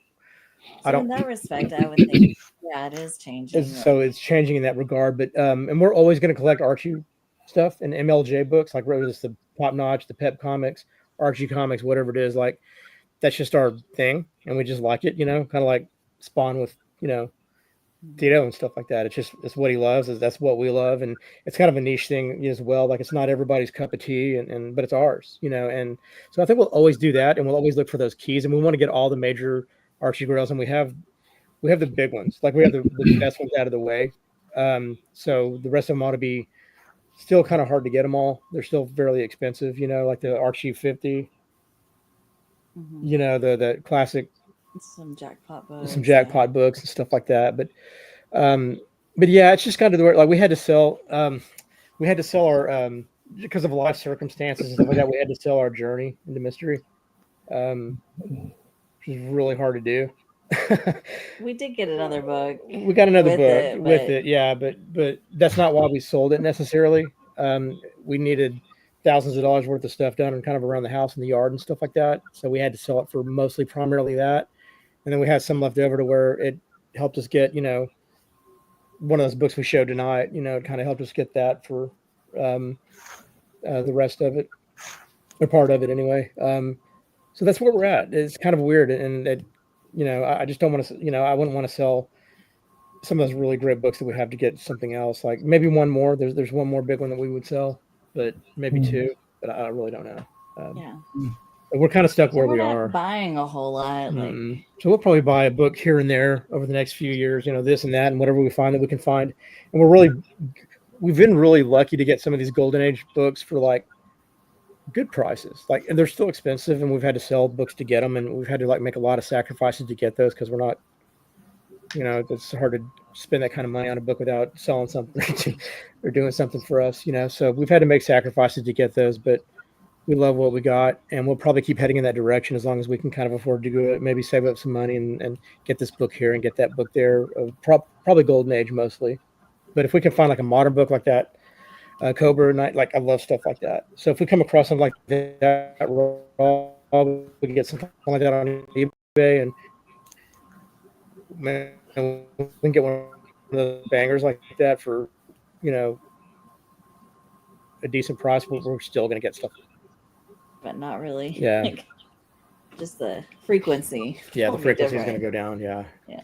And the big books are probably done because all the big books we'll have left to get and stuff. They're just so ridiculously expensive that it's a pipe dream, Well, and they just don't mean as much to us as Yeah. other stuff at this point. Like, We got most of the stuff. I'd rather have some of these Archie books than even like an X-Men #1 at this point. Well, that's your opinion. It's your opinion too, 'cause every time we've had a chance to get it, Yeah, we don't get it. We get other books. because I don't want to pay that for it. So then, Yeah, I mean, I'd rather not pay. I'd rather have that book, but I don't want to pay the large sums of money that it cost to buy that book now. So I like the book sold on that one. So do you guys feel that these big books that we are on the wish list, or that we, do you feel that these books are going to go down in price? I don't know, soon? because they're golden age. So I don't know. It's such a weird market, and I don't. yes and no. Like, here's an example. Like, so If you're talking about like the Silver Age books or Yeah. keys, like I don't think those are. yeah. So I'll give you kind of an example. So like, if you're going to get, let's say you get like an AF-15, right? And the market has it at this, you're going to get it for around whatever that market price is. For the most part, maybe a little cheaper, maybe a little bit more expensive. You get a like a mid-grade, or like let's say a low grade. Like let's say you get like a 2.0, you might have to pay 18 or 15 or 20, but it's kind of all within that like $5,000 range, something like that possibly. But if you get like a golden age book, somebody might pay like, and it happens a lot to where you get like something you think is like maybe a $5,000 book, and somebody will pay $25,000 for it. And it happens quite more frequently now than it does in the Silver Age. In the Silver Age, people were doing that during the hype, but now that that's done and it's normalized, that's not happening now that it's normalized for the most part. Well- Maybe a freak every once in a while, but fairly consistently with these golden age books that haven't shown up for years, people pay whatever the hell they want to pay for it. And it might be $40,000 for a book you thought might go for 8 or 9. And then the next time it sells, it'll drop in half. And the same grade might sell like the next year, and then somebody will pay 20 for it instead of 40. You're like, well, what? Okay, that's such a big discrepancy. And then it might sell again for the third time, and it might go for 30 or 25 or 10. You just never know what they're going to go for, because they pop up like maybe once every 2 years in some of these books, or once every 3 years in some of these books. And people have been sitting on it, waiting for it. And when it comes up, people that have the money to do that, they're going to get into a pissing contest over it, and it could go for crazy weird prices, and then it might drop in half. So it's so hard to predict. It's really hard to get those books. And we're not, I haven't done it for X-Men #1. I don't want to pay that kind of money for set value in it for me, if that kind of makes sense. I don't want to double pay No, for I anything. get you, because watching Well, the market, yeah. Also, what you're saying makes sense because there's more that they can. I seen the all-time high on sales, and I noticed that majority of them is those golden age key issue books. I mean, are hitting all-time record, and I see the Silver Age first appearance, like you said, like the X-Men #1, or Fantastic Four #1, you know, those prices has dipped, not significantly, but has gone down in value a few Right. $1,000s here and there. Yeah. But you can still get it around that ballpark, you know, and it's still fairly consistently It is around that. significantly lower than the Yeah. peaks, but Right. yes, Yeah, it has yeah. normalized. I It don't has think it's going to normalized, go down Too much. much further, if at Yeah. all. I I think think this probably is. I think it's kind of normalized. So I But, think if yeah. you want X-Men #1, you're going to pay thousands and thousands. Like you had to pay thousands for it before, you know. But you know, but yeah, I think it's kind of normalized, but they're still going to be really expensive. But the Golden Age is just insane. Like it's so frustrating because like they don't have that market to where you can look at GPA and say, well, you know, 8 books in the last year have sold for this, because that just doesn't happen. There's no 8 books that have sold in the last year of anything in the Golden Age that I can find. You know, hardly ever. So it's just hard to do that with that. You know, when you got one sell per year, one sell every 2 years, and the people that are crazy about those books, they'll pay whatever for it. I just don't want to do that. No, I get you. I mean, getting an AF-15 and, you know, for 2.0, they're asking 20 grand. I don't think I ever want to pay that kind of money on a book. Yeah. Because once I do, then that will be my next peak. Like, you know, my next book will be another $10,000-$15,000 book, because you know, every, you know, a couple $1,000 book is relevant now, because to a point, like, it's you know, I went this high. Do I really want to go back low again? No. Yeah. You get caught into that trap too, but I don't necessarily think that would be it can be. I mean, the case. I mean, like, if you get that for your Grail book, like, you don't have to keep spending that amount. Yeah, if that's your goal and that's your Grail, that's kind of, you know, that might just make you kind of I don't know, it might not. You know, you never know, but no, it's to a point where, do you remember last episode last week we talked about, you know, I never spend more than maybe $30, $40, $50 on a comic book, and at the time spending that kind of money on a comic book was like, oh, you know, it was cringing to a point, but I really wanted the books I buy. Then you get to the $100 book, and you start thinking, oh, you know what, it's not so bad, and you start buying $100. It becomes a floodgate. Yeah, and like I said, you know, paying $1,000 on a book is to a point like, oh, okay, I've done this, so that's why I have such a hard time buying stuff a lot of time. I've talked to Hazelden before. It's like I have a hard time spending money because I don't want to open that floodgate of, oh, it's okay now. Yeah. So, David, if you had $20,000 for your AF-15, what grade would that come in? $20,000. I do have the $20,000, but I.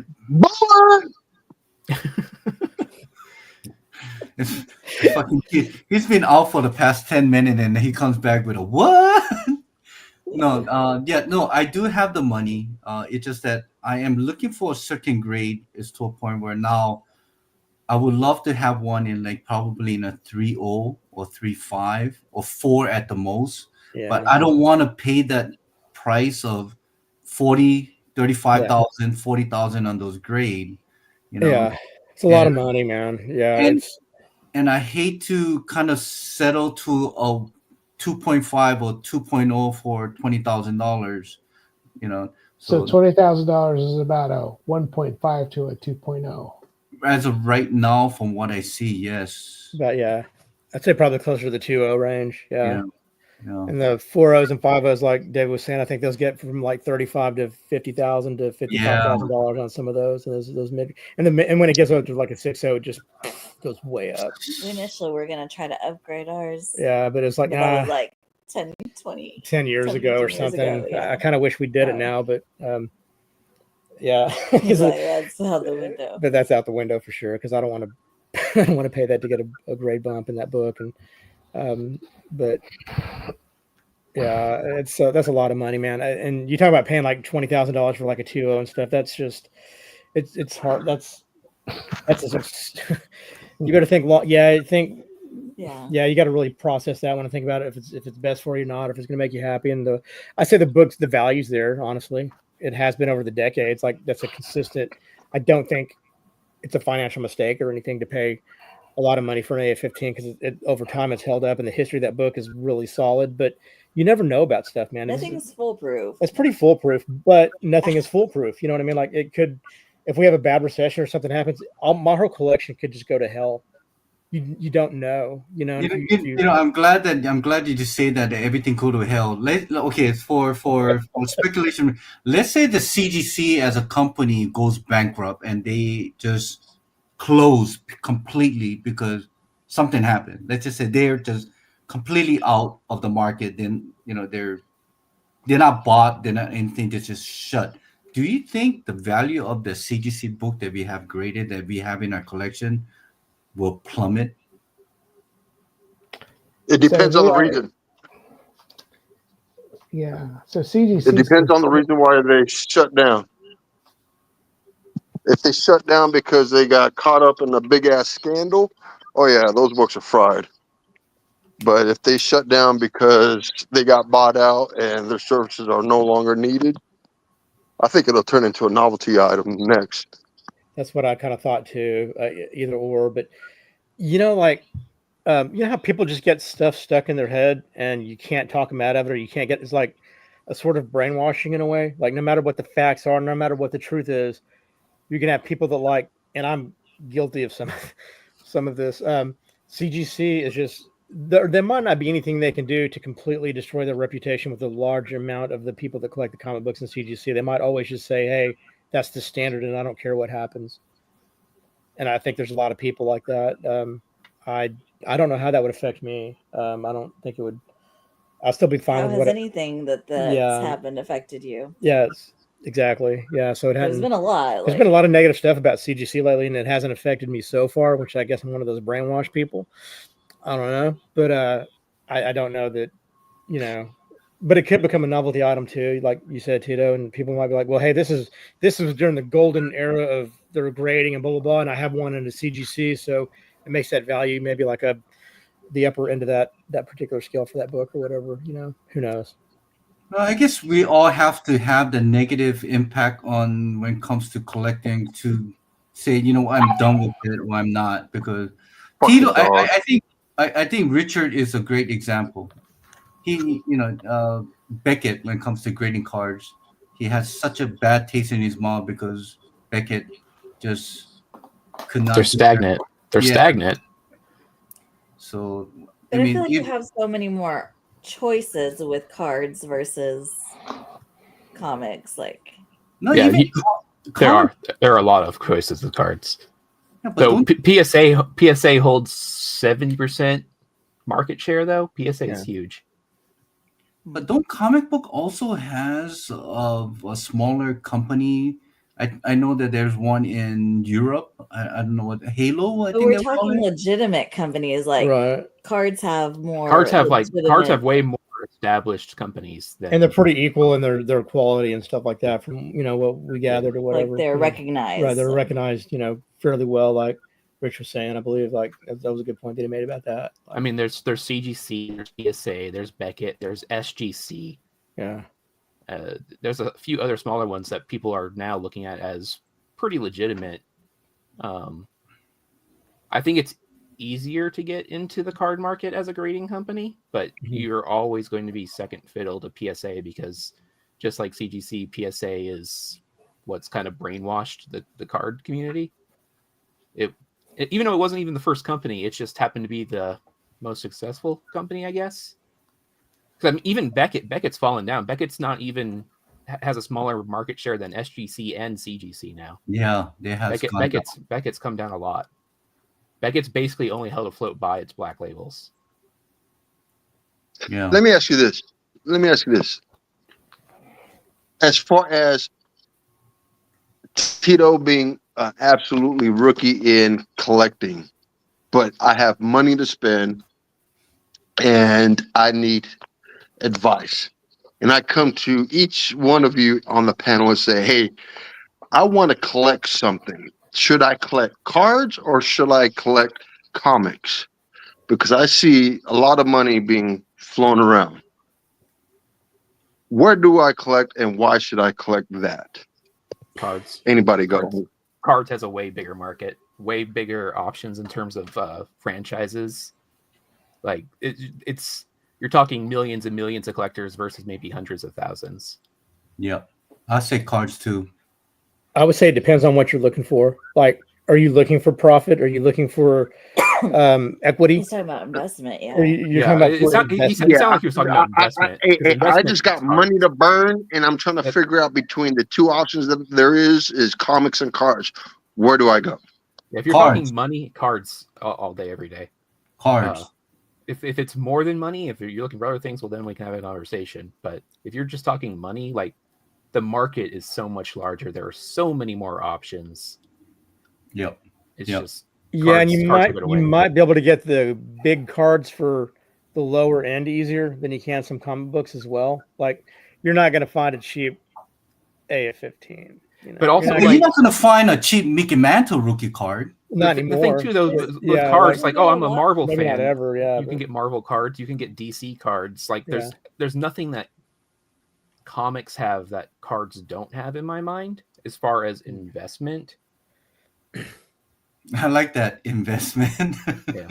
Isn't there a lot more fraud in cards, like reproduction cards and like?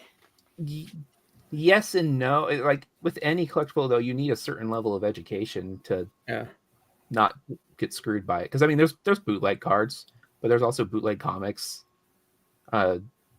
There's bootleg grading companies too. Like it's like there is a minimum education that you need to get into this stuff, or you're gonna get burned. I just think that's just the truth of it.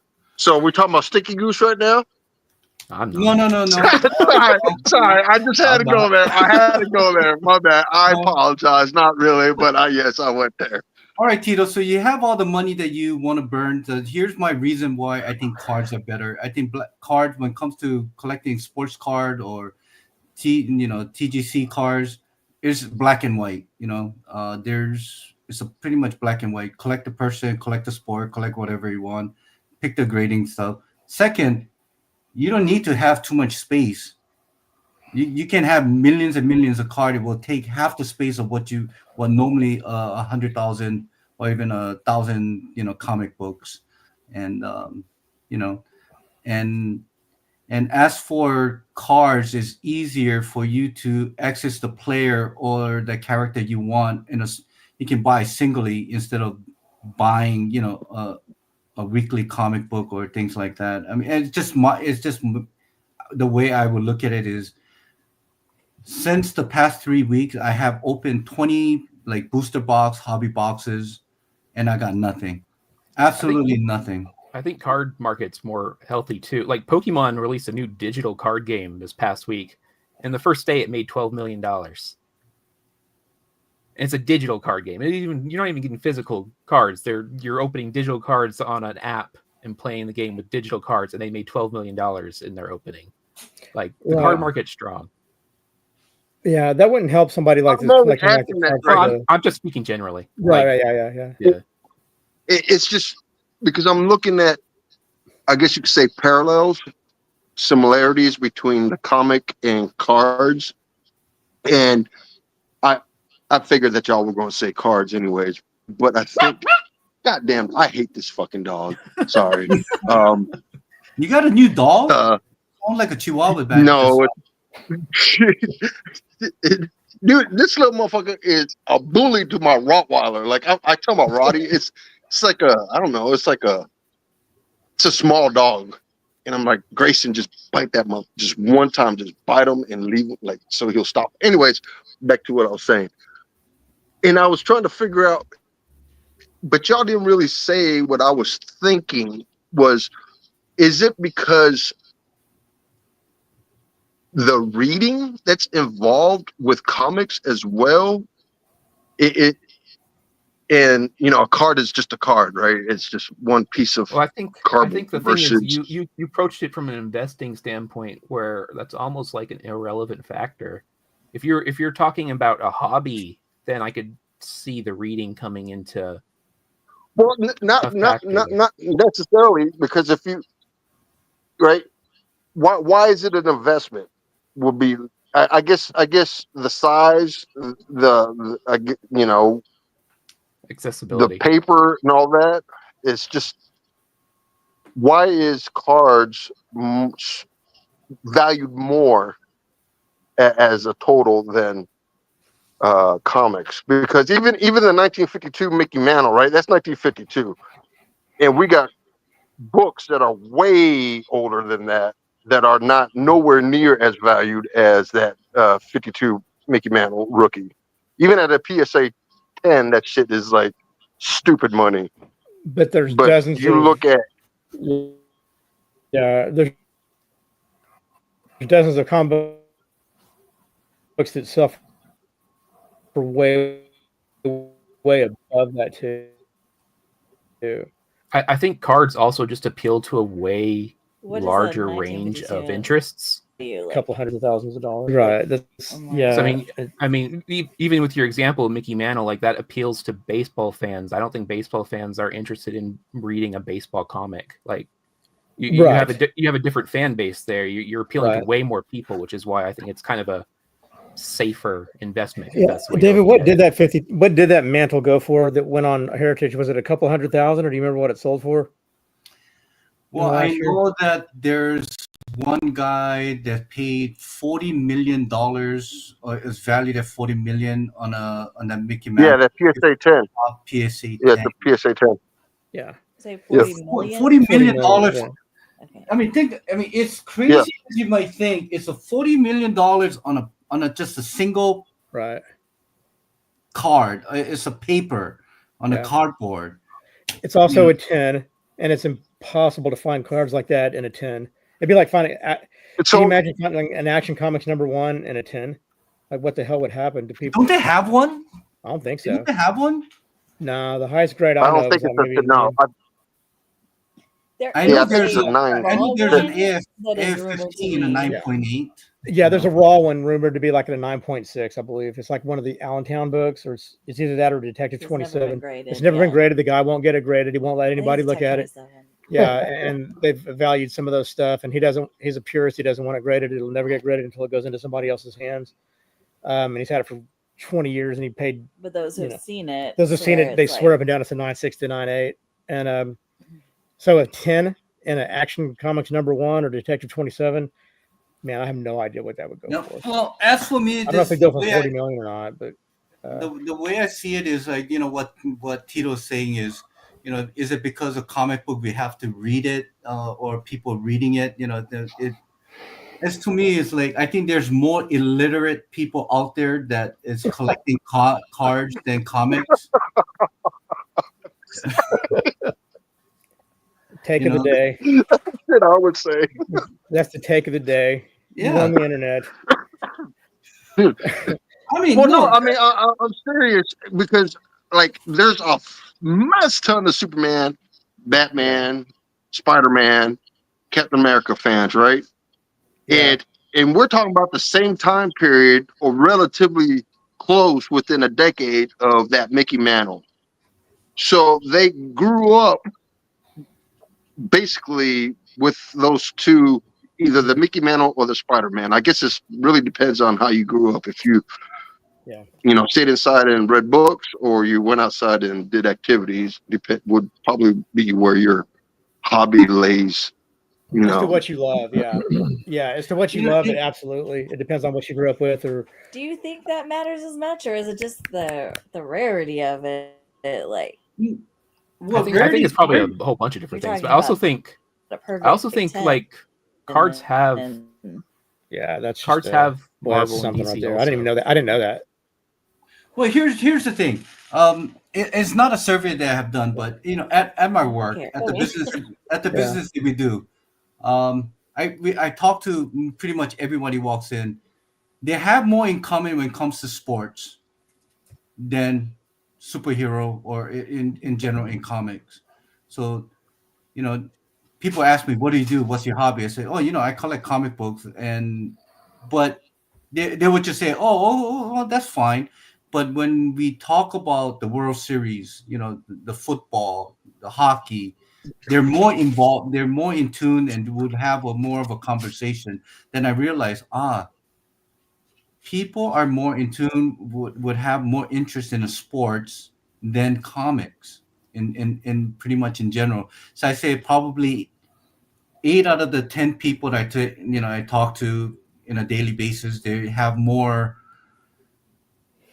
knowledge about sports than comic books. So I got a okay. So like back to what Tito was saying, like he's got money to burn. Let's play like you're a billionaire and you have your Mark Cuban, somebody, you got $8 billion your name, 10, $12 billion your name, a tycoon, right? So you have this money to burn. How many more comic books are worth that $100,000 to $500,000 range as opposed to like baseball and basketball cards and sports cards and stuff like that, and Pokemon and game cards? Like, would you say there's a lot more cards that are worth between $100,000 and $500,000, or would you say there's more sports cards along that range? The numbers, like individual cards. Okay, Joe. Before Tito answered that question, there is one hockey player just came out. He's a rookie. He played for the Chicago Blackhawks. His name is Connor Bernard. Right. His rookie card, before he even got on the ice, his rookie cards on a PSA 10 sold for $10,000. Yeah, it's a lot. So, yeah, I mean, that's pretty much saying. And that's hockey too. It's not even baseball or anything like that. It's, Yeah. That's the third. That's But how volatile is that too? Like, right. Yeah, I mean, look But, at but, but look here's at the thing, There's a lot of money in hockey. David, that cards. $10,000 card that you spoke of, yeah, wasn't that a parallel card? Wasn't that a numbered card? yeah. It was a 1-on-1. Okay, so that right there, is the difference, because if we're talking about parallels and base cards, then all our comics are base comics. We don't have a 2 out of 10 or something like that, unless we're talking about but, grading. Tito, But but you have to think this way. It's a chase. That's Well, what we hold all. on. I Well, mean, that's the market. but comic books don't that's have a bad that. investment. That's Like, not a good When it investment. comes Though. to comic book, there is a ratio, but some of the if you're ratios that opening comes packs out. to pull something, that is a bad investment. Yeah, You're that is gonna a bad investment. You shouldn't be opening packs if lose you more want, than if you want something specifically. No. you're gonna win. No, but what I'm saying is, Now hey, let me Yeah, I ask you mean the this, chase David. is like the fun, Take- but money $1 wise, million is going to get that card. Yeah, David. Now Right. let me ask you this: that same hockey Yeah. player you so spoke if you're talking of, investment, what like, does his base? What does his base card sell for? his base card on let's say upper deck, let's say just upper deck, there's what they called a star something. Anyway, it's not a it's a pair. I guess it's considered as an insert. So that one would average about $35-$40 right now. So see, in and that's the 30 difference. years, so in 30 years, depending on how this guy's career goes, you pay $10,000 for that card. Let's say he sells it for 20 because it's so rare, and he sells it for 20. What's it going to be worth in 15, 20 years? Is it still going to be worth that, or is it going to plummet and be a $45 card? But here, okay, I'm glad you It's not mentioned gonna that, be Joe. $45 Here's the card. If he thing. breaks his knee and he has 1 year, it will Here's the be. thing when it comes to I don't- sports card, not cards, $45, and is comic it? books. Okay, comic books. I think when it comes to let's just say Miles Morales. Okay, Miles Morales.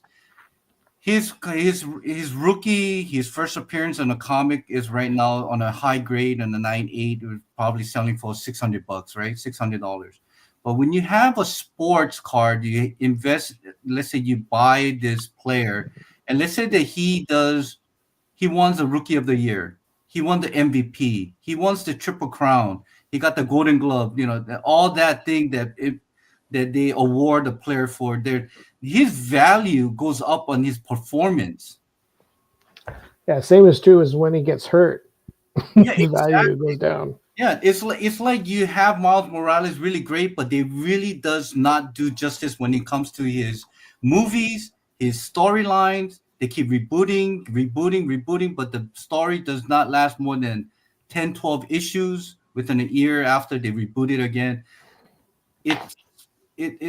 It's a great character, but if they don't do justice for the character when it comes to writer or artist or what, the value will stay down. But when it comes to sports, you're invested on a player that he will do a great job at it. And every year, look at Shohei Ohtani. I mean, when his first year that he's a pro, and in 2018 when he was a rookie, not many people have invested on this player because everybody was skeptical.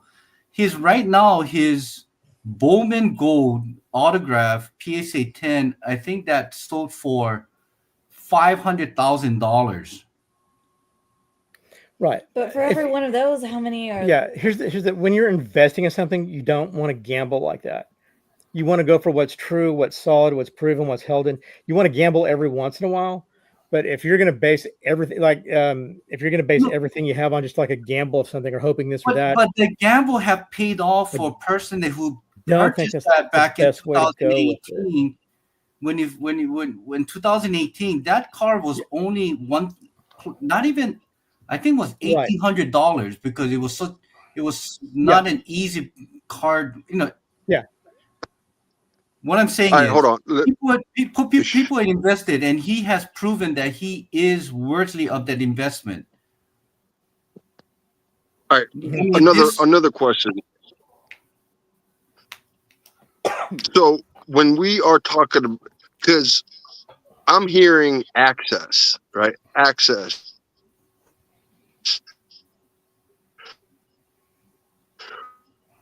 So go on, Tito. Access to what? as far as cable TV, free TV, are they still doing Spider-Man? Are they still doing Batman?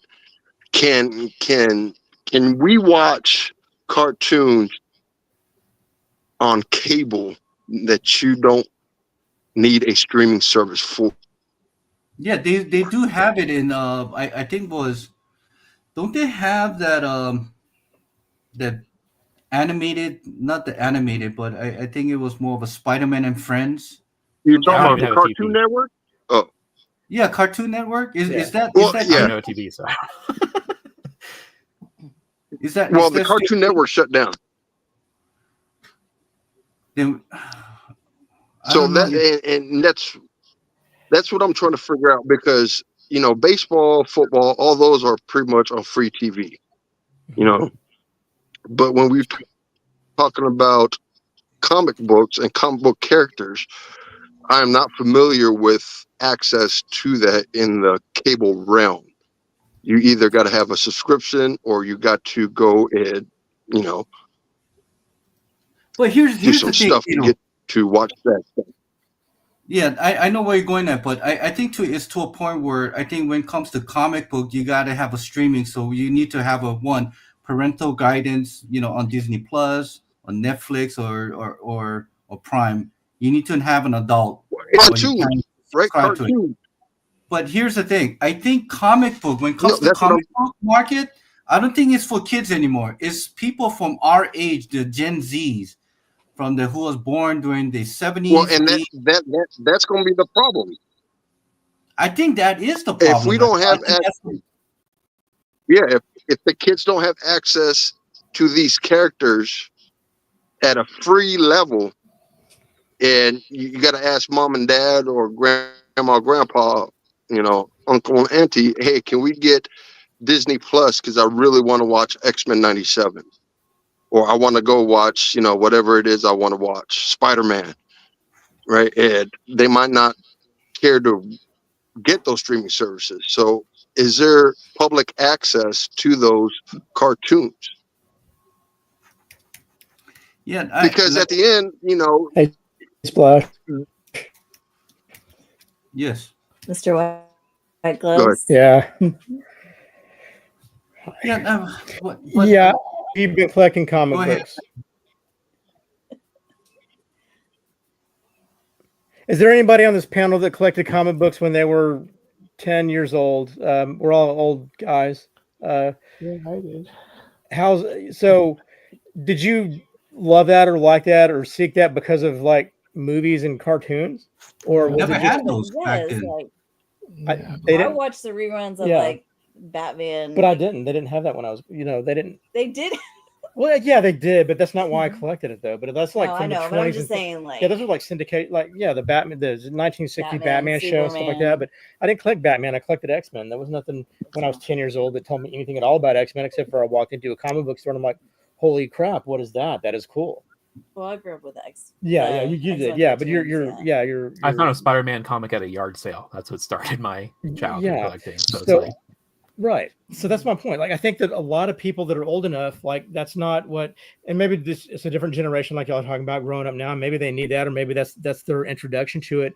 But that's not why they're going to love these books, and that's not why they're going to like. Nobody's a lot. Yeah, nobody that's collecting these things saw Mickey Mantle play for the most part. Like they know he's a legend. They know how great he was, and they know the legend of it, and Babe Ruth and stuff. And nobody's collecting these things that watched Babe Ruth, but it's cards. He's just a legend. So I think you just know about it through. See, I would argue that Hazel Dan. I would argue that with I might not have watched Mickey Mantle, but my dad did, and my grandpa did, and they told me how great Mickey Mantle was, and that influenced me to go and seek out a Mickey Mantle that I could never afford, and just to look at it and be in awe at it. So, yeah, I mean, I never watched Mickey Mantle, but I know if I find one on the damn street, I'm picking that bitch up and putting it in my pocket and running away really quick. Right. So you heard about him through, your family and stuff like that, but you never got to see him play. So I think people will know, the comic books. I don't think they have to watch a show or do that. I think it helps with the new, younger people and stuff like that for sure. I think I mean, they do have like the, was it Into the Spider-Verse? Yeah.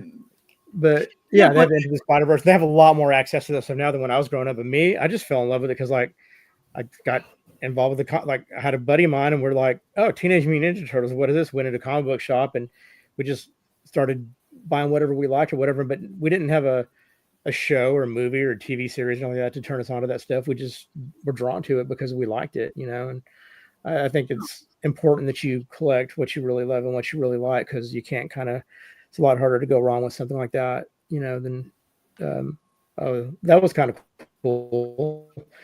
Well, but you know what? As we And talk you spent about thousands of dollars on I something. just remembered when I went to a Comic Con, when Emerald City Comic Con, I realized that there's you don't really care about it, and then the market drops, and it's. I'm sorry, Joe. I told you guys were frozen, so I was speaking, so I didn't mean to be rude, but I was just. Yeah, that's. I'm not saying anything. I'm talking out of the side of my neck. I didn't say anything really important. He's just saying that it's important to buy what you love, so that way you don't have regrets. Right. No, we have regrets. Yeah. And also, David, I want clarification on something you said earlier. Did you imply that people collect cards because they can't read? No, I'm just saying there's more people, there's more illiterate. Yes, that's what he said. Are having. That's what I'm wondering. That's why I have a card shop on my video game.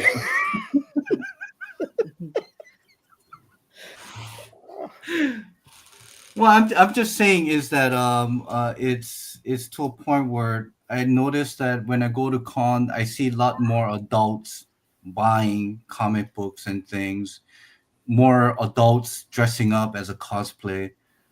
Next week Saturday, I'll be going to this Tacoma Collectibles and just looking at the videos that I see on YouTube on card convention compared to comic convention, I see more kids at the card convention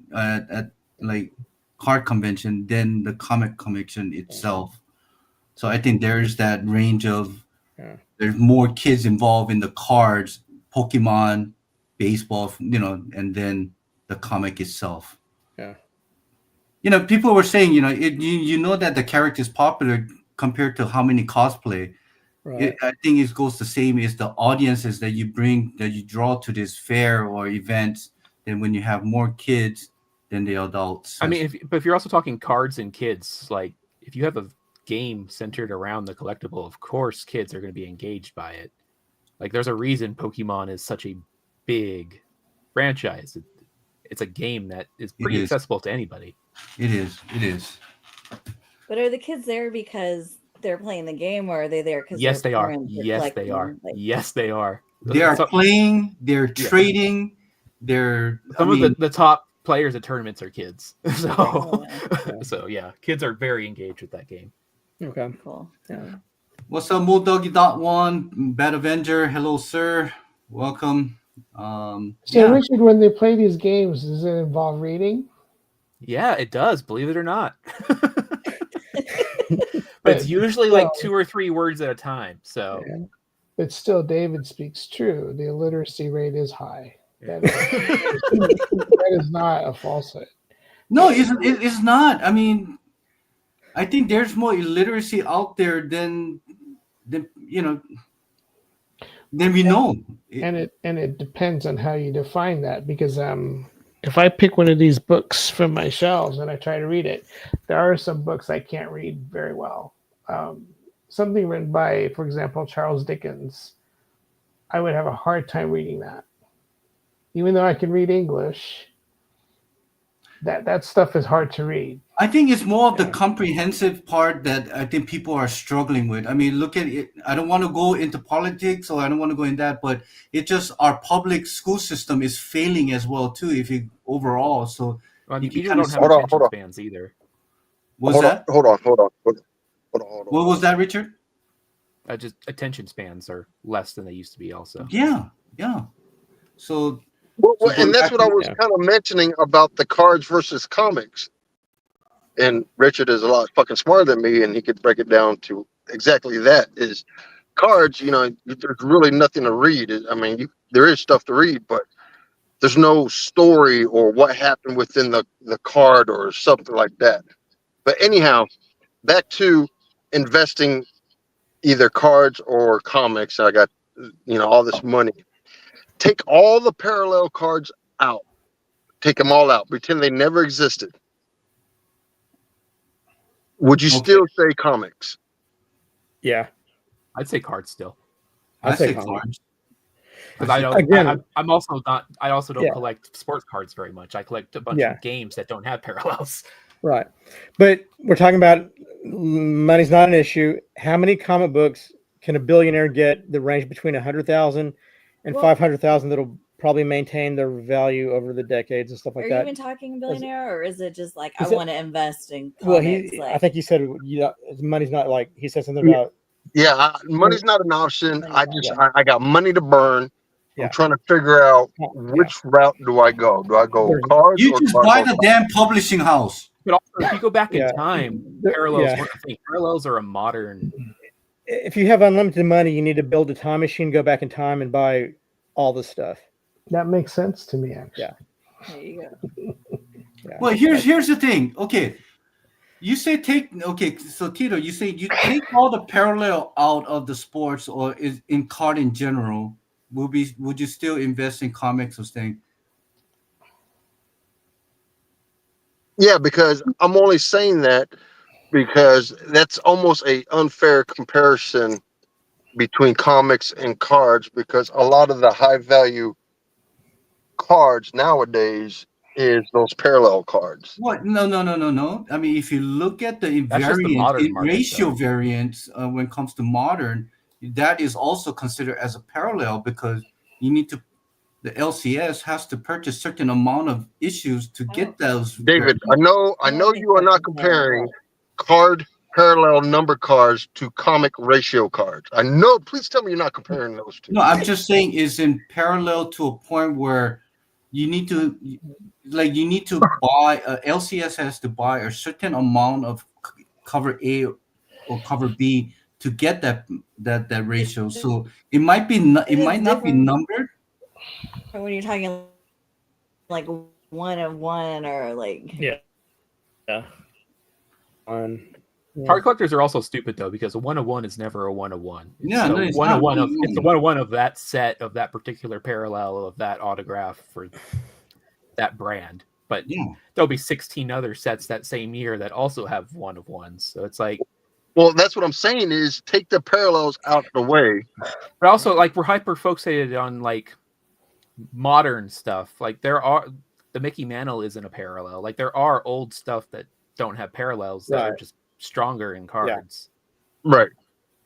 Right. And always, yeah. And Is then it that Tom Brady card? there's too? a Tom Like, Brady card, I think, that sold for like a few $1 million a few years back or something. It was like this really rare signed card before, when he was being Yeah, his drafted. baseball card. Yeah, yeah. I can't remember what it's like. This ultra rare card that he signed, and it's like I think $3 million or something. Yeah. Yeah, there's only a few of them out there. But here, I'll go back to my point and say comic books because like there's.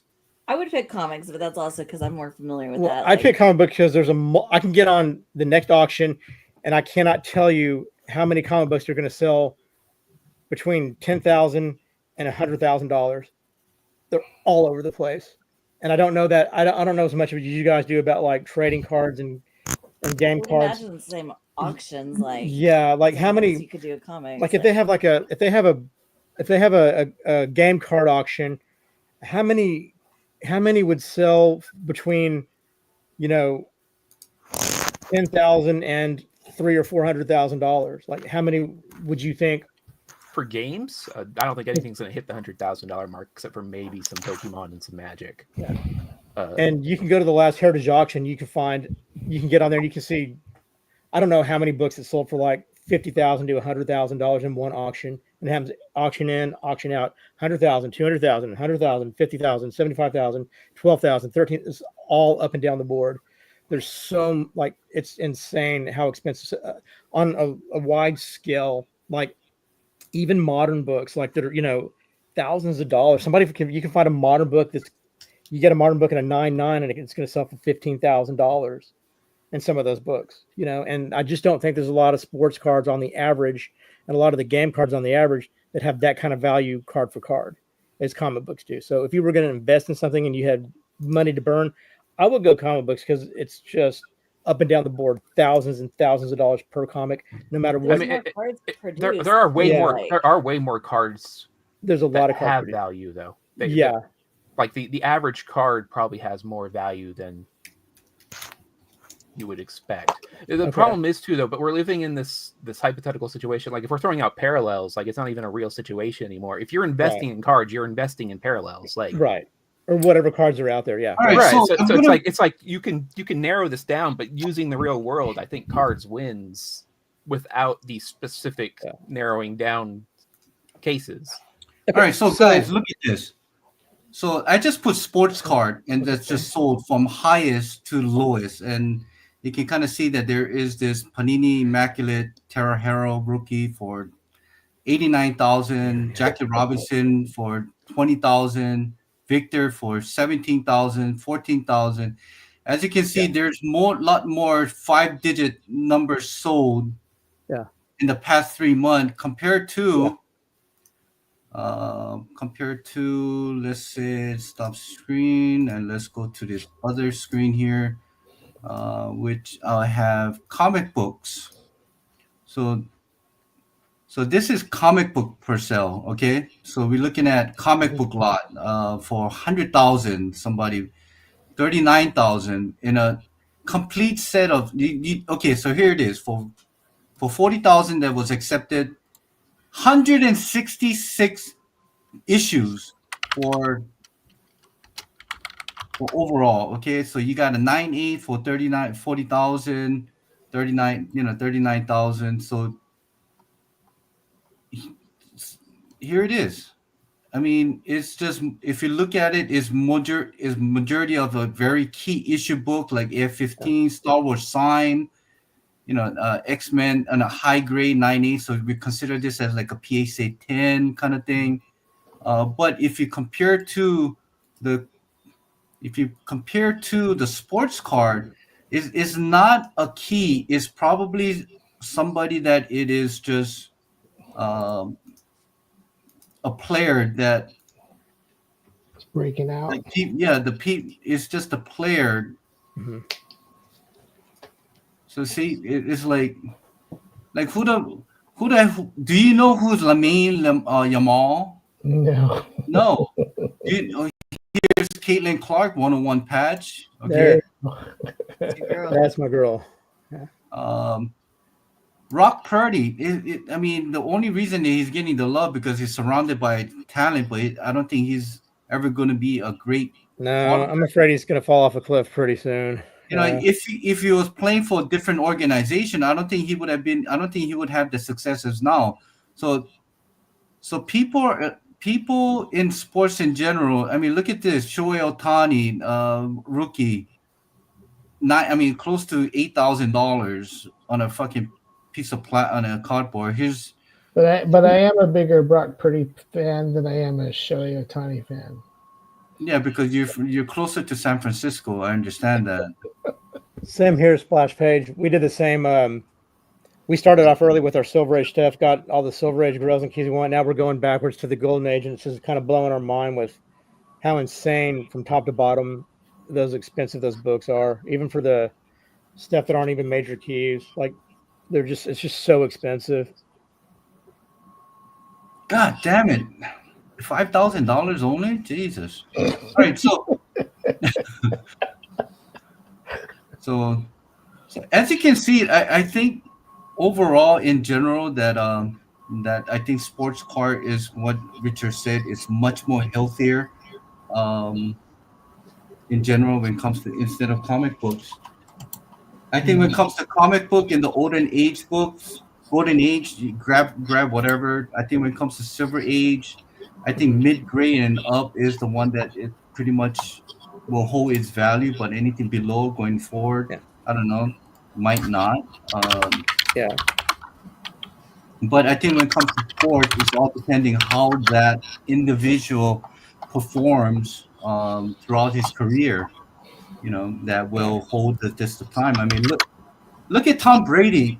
Look at Purdy. They're like the 6th round last pick guy that nobody knew, nobody heard of, and then and they were like a 3rd string backup. You know, then they have one of them turned out to be the greatest quarterback of all time, and the other one's Brock Purdy. I mean, the card market's just larger too. Like if you look at sold for comics versus cards, if you look on eBay, just total sold for comic books, it's 810,000 plus. For cards, it's 3.8 million plus. Like it's just a larger market at the end of the day. Yeah. And a good example is let's look at Mac Jones.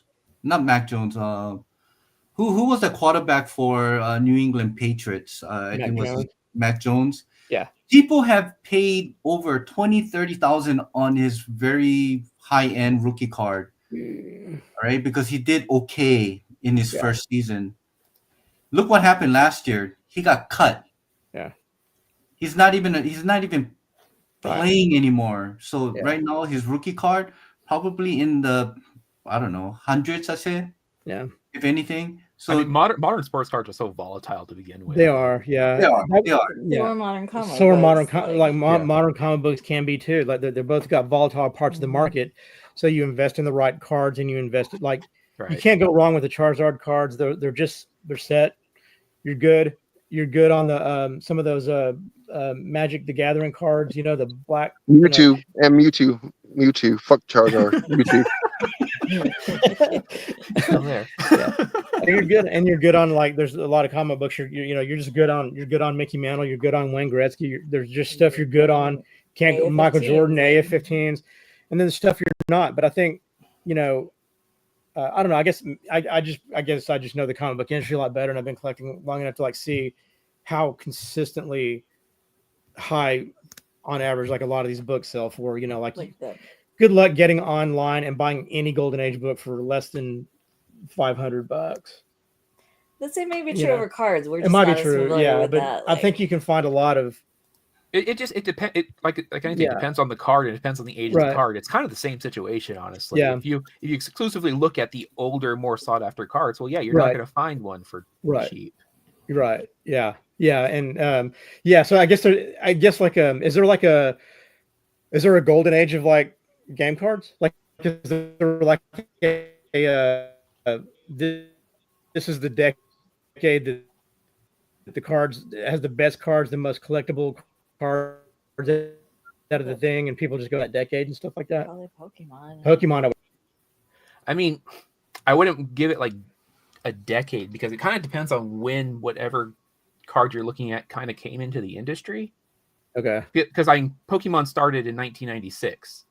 Okay. So if you look at the early 90s cards, a lot of those do well. But then also there's like a period in the 2000s where Pokemon's popularity dropped a lot. Okay.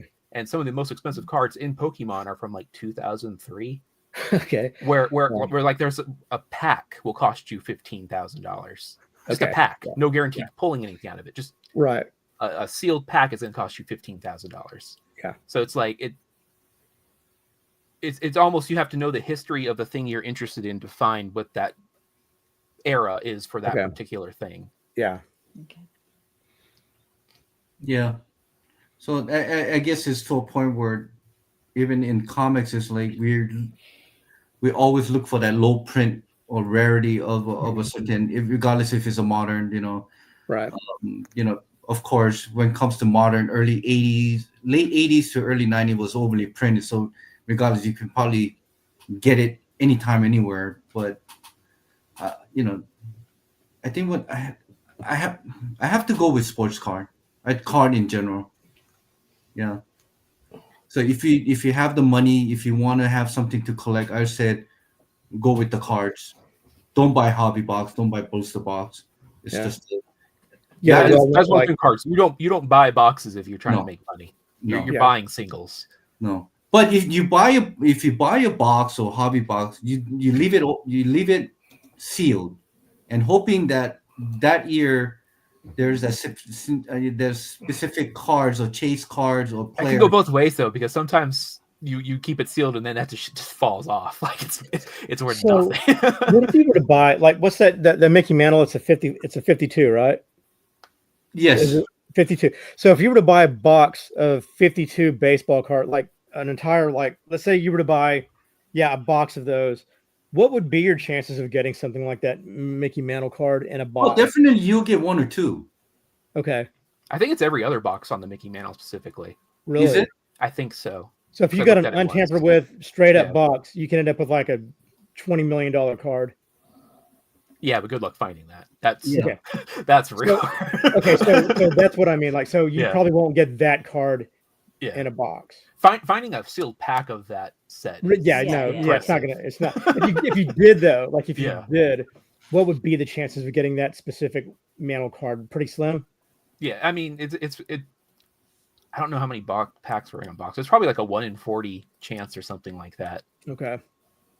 So Man, I wonder what I it don't costs. know the odds of getting the Mickey Mantle, but I'm assuming that if you do have a box, there is a good chance that you'll pull that Mickey Mantle. But the problem with that Mickey Mantle though, you can pull it, but that is also old tops where centering is garbage. Like Yeah, 9 times out of 10, you're pulling a card that's miscut. yeah, You're not going to get that 10.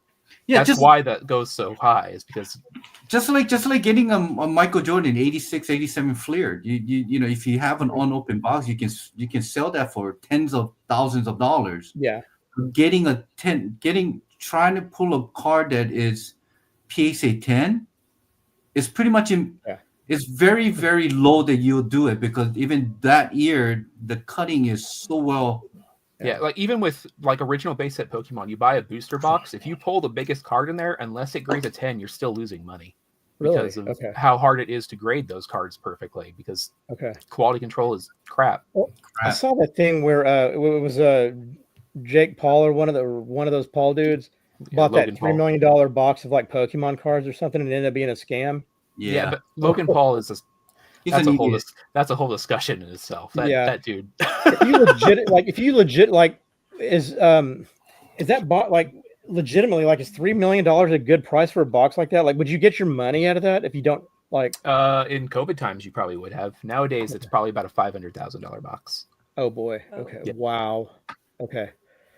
Pokemon. You think prices jumped a lot in comics during COVID? Yeah. Pokemon, like I showed you this earlier. This is a $2,000 card now. Yeah. In prime COVID, this was $15,000. Oh my gosh. This is from my childhood, so I don't have anything like that in that. But yeah. Like the rise and fall has been huge because of Okay. Logan Paul specifically. Right, yeah. So just like the comic book market, basically. Yeah. Yeah, wasn't there like a story about one guy, he bought all of the rare Magic the Gathering cards, the first edition in all high grade, like PSA 10, 9s. He pretty much bought them out on eBay, wherever he can get a hands on, and he'll hold on to it. There's still people doing that.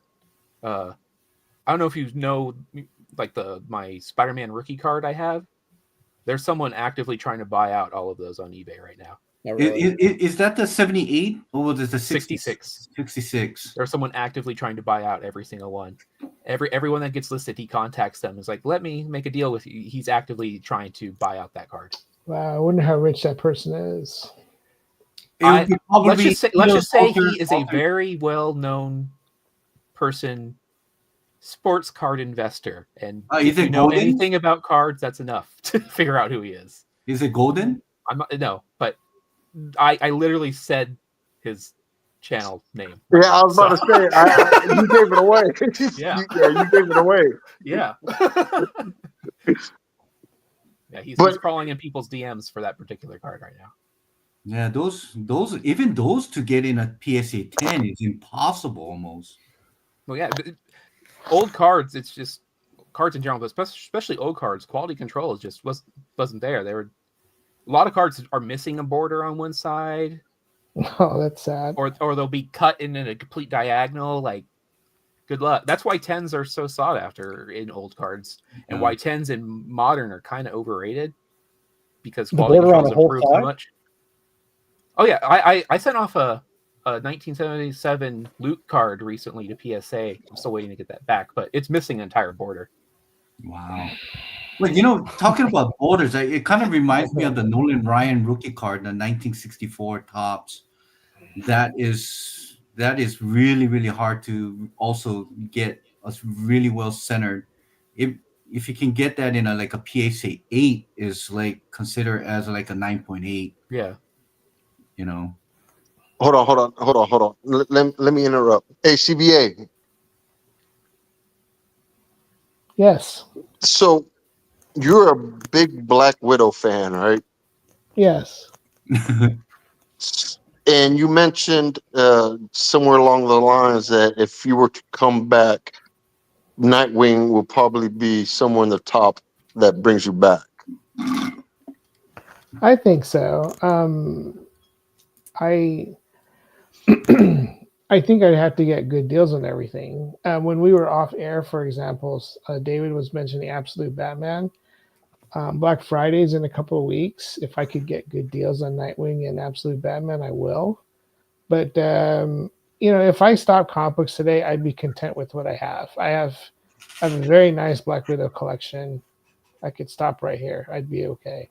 So let me ask you this, because I was always intrigued.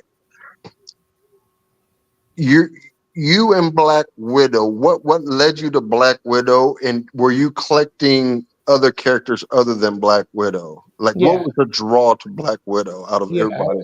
Yeah, it was eclectic like most everyone else. Batman, Wolverine, Daredevil, Punisher, Avengers.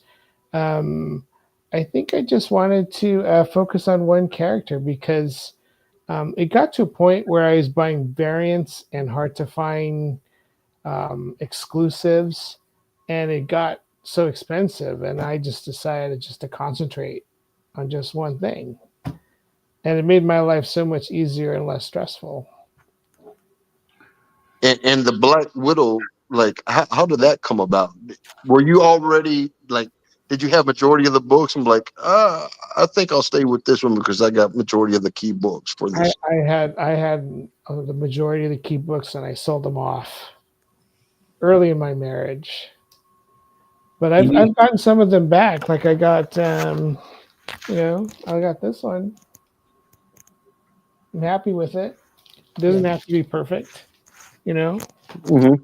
and I don't have to have the first appearance. I mean, that look of Natasha is so different than what she looks now or when she died. Right.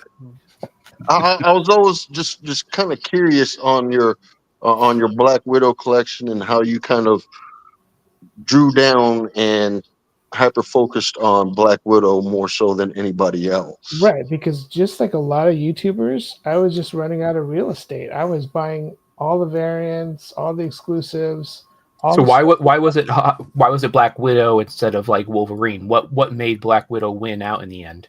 Cheaper. What? Did someone say cheaper? Yeah. No, I think it's because the variant covers of her coming out. I thought those are the ones I like the best. Like for example, let's see, like this one. I mean, I just love the variants that were coming out of her. I just concentrated on those. You know. So it was like eye appeal essentially. Yeah, and I've never read any of these comics. Yeah. Who reads comic book nowadays? You know. I know, really. But Comic book collectors are also illiterate. Is that what I'm hearing? Yeah. no, I have Yes. read Black And you know what? I Hey, must you beat me admit, to it. I am one of them illiterate people. Like I would be reading, you know, like what happened? So I have to go back and read it again to really understand how the story is running, why the character did certain thing, you know. So you do the Cliff Notes thing, read the Wikipedia page.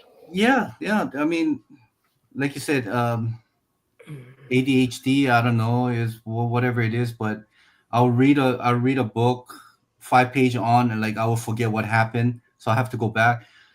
And, like reading that. What is that book that I read? Something about spiders. Jesus.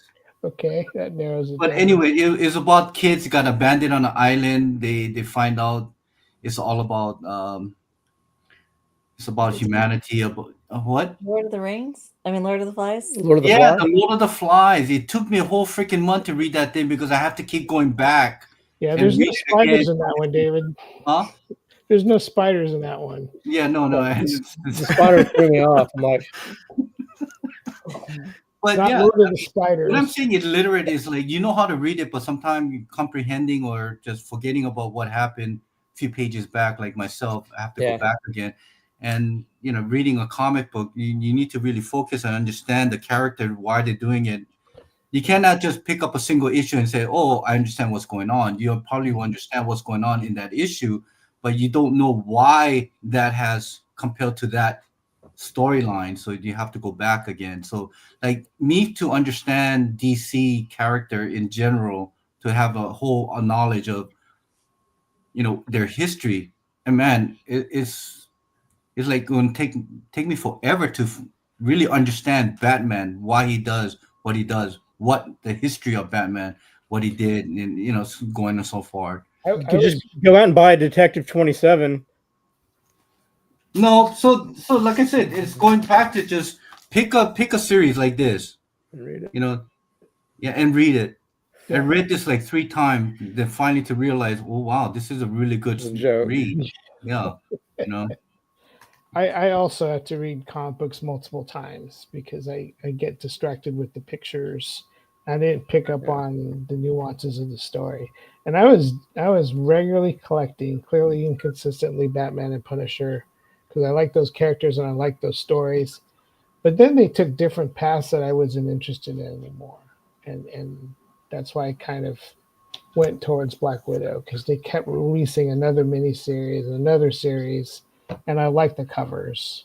I read a lot of her stories, but not all of them. yeah, and sometimes I think when it comes to characters, street level characters are more interesting than cosmic, in my opinion. I have a hard time understanding cosmic characters. Yeah, so that's why like Batman will be easier for me to understand because he's Yes. more of like a street level, like Daredevil, if anything, Spider-Man, because there's but if Yeah, it if- almost makes Superman a boring character because he's so powerful. Whereas with Black Widow, she's got to use her physical skills with no power. yeah, so I mean that's just my opinion of, I think there's more, I think connectivity when it comes to street level character when it comes to comic books than like if somebody asked me about Nova, I'm like, yeah, I know the character, but I really don't know the whole origin or something. It's just all. It still bugs me that one guy on YouTube, 7-8 years ago, was just collecting Nova. That was the only thing he was collecting. I was like, God, Yeah. He what the likes hell to, was I thinking? You know? he likes to ride dick. He likes riding dick. Okay. What? Huh? Hey, CBA. With that being said, and where Okay. you at now, can you see why he collects Nova solely? I think so. I think so. Yeah. Because you gain interest in that one character and you stick with it. So I do have like the Black Widow omnibus. I don't know if there's a Nova omnibus, but yeah, I can understand why you just pick the one and you stick with it. Well, Um, I think us as a panel member, ourselves as well too. I think we kind of focus on that one character. I think when it comes to Hazeldan, especially Vaughn, is more of Archie, Archie and his crew. And I think Drasher, Richard, I think you're more of a Spider Gwen, right? Is it Spider-Gwen or Or Ahsoka. Star Wars? Star Wars in general. Yeah. So we If I got did a top 50 today, I think 20 of my books would be Star Wars books. But even though I read and collected a lot of superhero books when I was a kid, mostly teen books like Justice League and Avengers, I still like Archie comic books, especially if I can get them, cover price or cheap. Yeah, well, yeah, Archie's. I read a couple of Archie. It's a very cheesy, humorous comic book. That somewhat taps into our modern society, and they make a comic book about it. I mean, it's an enjoyable read. You don't need to understand the whole history of Archie. You just pick up that issue and you can enjoy it. That's pretty much it. Yeah. Lots of independent stories just have nothing to do with the last issue and just goofy stuff. There's a No. sort of innocence to it too, like Yeah. Yeah, and I think this is the reason why MCU is having a hard time as well too. Is that everything is all linked in and just the basic moviegoers that like to watch movies or enjoy movies, for them to really understand what's going on, they have to watch like the Disney Plus series or things like that for them to understand. I think that's why this multiverse thing kind of derailed them in a bad way, and kind of hoping that they will go back to just solo movies without everything being interconnected to each other. Yeah, like I wish they would continue some of the Moon Knight and Punisher and Daredevil series. I liked all those. I actually liked them. A lot of people griped about Moon Knight, but I liked it. I kind of enjoyed it. I enjoyed it.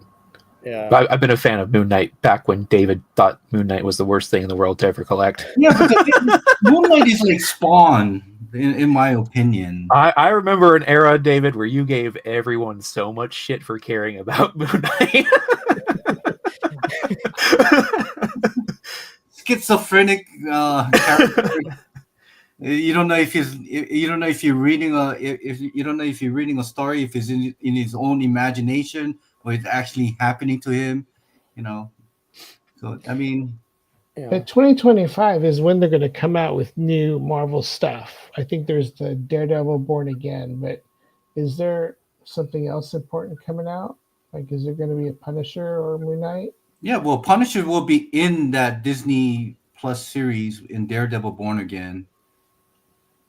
He'll but not his own series though. I think something else was announced recently that's going to be under the Marvel Spotlight branch, where it's not even really connected to the other stuff. It's kind of just its standalone thing. I can't remember what it was though. I thought it was Silver Surfer that was supposed to be that. That would be so cool. Yeah. Tito, do you remember what it was? I thought it was another version of What If, because I remember Marvel Zombies was underneath that banner. There's a show that I think we were talking about it recently, where I was like, oh yeah, it's under the Marvel Spotlight. Yeah, well, that's what I'm saying. I think that banner that you're speaking of had like 8 different stories within there, and one of them was, I just remember Marvel Zombies being like one of those things. Well, I heard there was a talk about Silver Surfer but they kind of push that back because they want this Fantastic Four to be announced before they introduce Silver Surfer. Yeah, when is Fantastic Four coming out? 26. That's a long time. Yeah. This dragon. Well, well, talking about movies and stuff. I mean, I'm very excited about Voltron, the movie. They cast Henry Cavill as to come in a live action. So It was Wonder Man. Wonder Man was announced under the Marvel Spotlight Oh, branch. was it Wonder Man? Mhm. So it's likely going to be a standalone in its own right. That's right. That's right. Yeah, because they race swapped them with Black Yeah. Manta. Yeah. Hey Ron, if you like, since you primarily kind of focus on Black Widow and stuff like that, what if they just totally, if they get like this new series, they started doing stuff, and they just totally screwed up her character and made her kind of unlikable, changed a lot of things about her core character and stuff like that to where you didn't like it, and it was just Yeah, they've trash. done that. Yeah, they did that already. They venomized her, and Yeah. I didn't collect any of that stuff. It's just Okay. it wasn't. And they have the other Black Widow. God, what is her name? Villanova? Whatever. She's going to be on Thunderbolts. I'm not into her either. Oh, Yelena. Yelena Belova, yeah, not my thing. Hey, Hazeldan, you actually brought up something. Actually, CBA, you and I kind of fall in line with the same thing. And I'll never forget Spawn.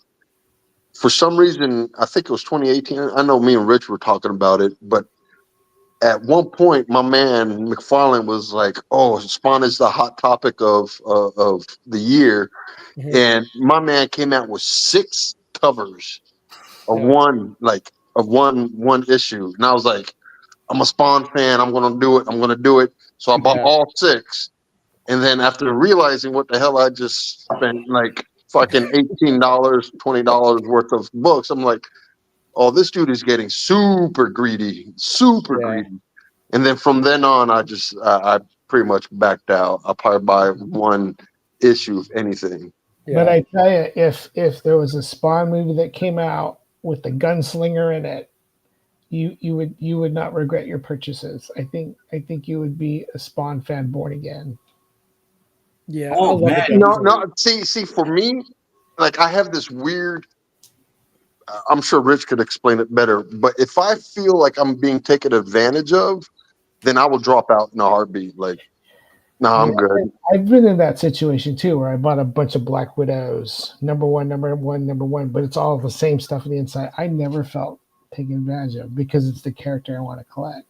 Well, did you hear about Todd McFarlane saying that FOMO is good for the business? So like he knows that His business. Todd McFarlane is a great businessman, but that's about it. Well, it is. I mean, like let's be truthful. Yeah, he's a great businessman. Yeah, like modern comics with speculation and the fear of missing out, like that's what drives people to either get more or get less. So yeah, is it good? Fuck yeah. Do I care for it? Fuck no. So you're saying that if FOMO is good for the hobby, or is it good for the business in terms of this hobby? It's good for people that sell comic books. It's bad for people to buy them. Right. Yes, exactly. Business Yep, as yep. in the establishment. Right. Yeah. So is that good or bad for the hobby? I Yes. don't like it because I like buying comic books. Depends on where you're standing Yeah. in the hobby. Oh, depends on which Yeah. end you're on. Like, Yeah, I don't think it could be frustrating. completely It generalized. frustrated me to no end for years, and I was like, really frustrating. I get frustrated with FOMO, and it irritates me, and I get a little mad about some of that stuff. It's like I don't get it. I mean, I get it, but I don't get it.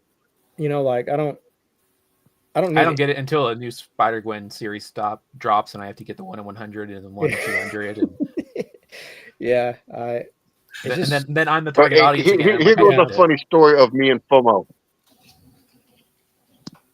So I don't know if Bad Avenger, I know you said what's up. I don't know if he's still in the chat, but this was years and years ago. And I was looking for one particular book, like one particular book. It was, fuck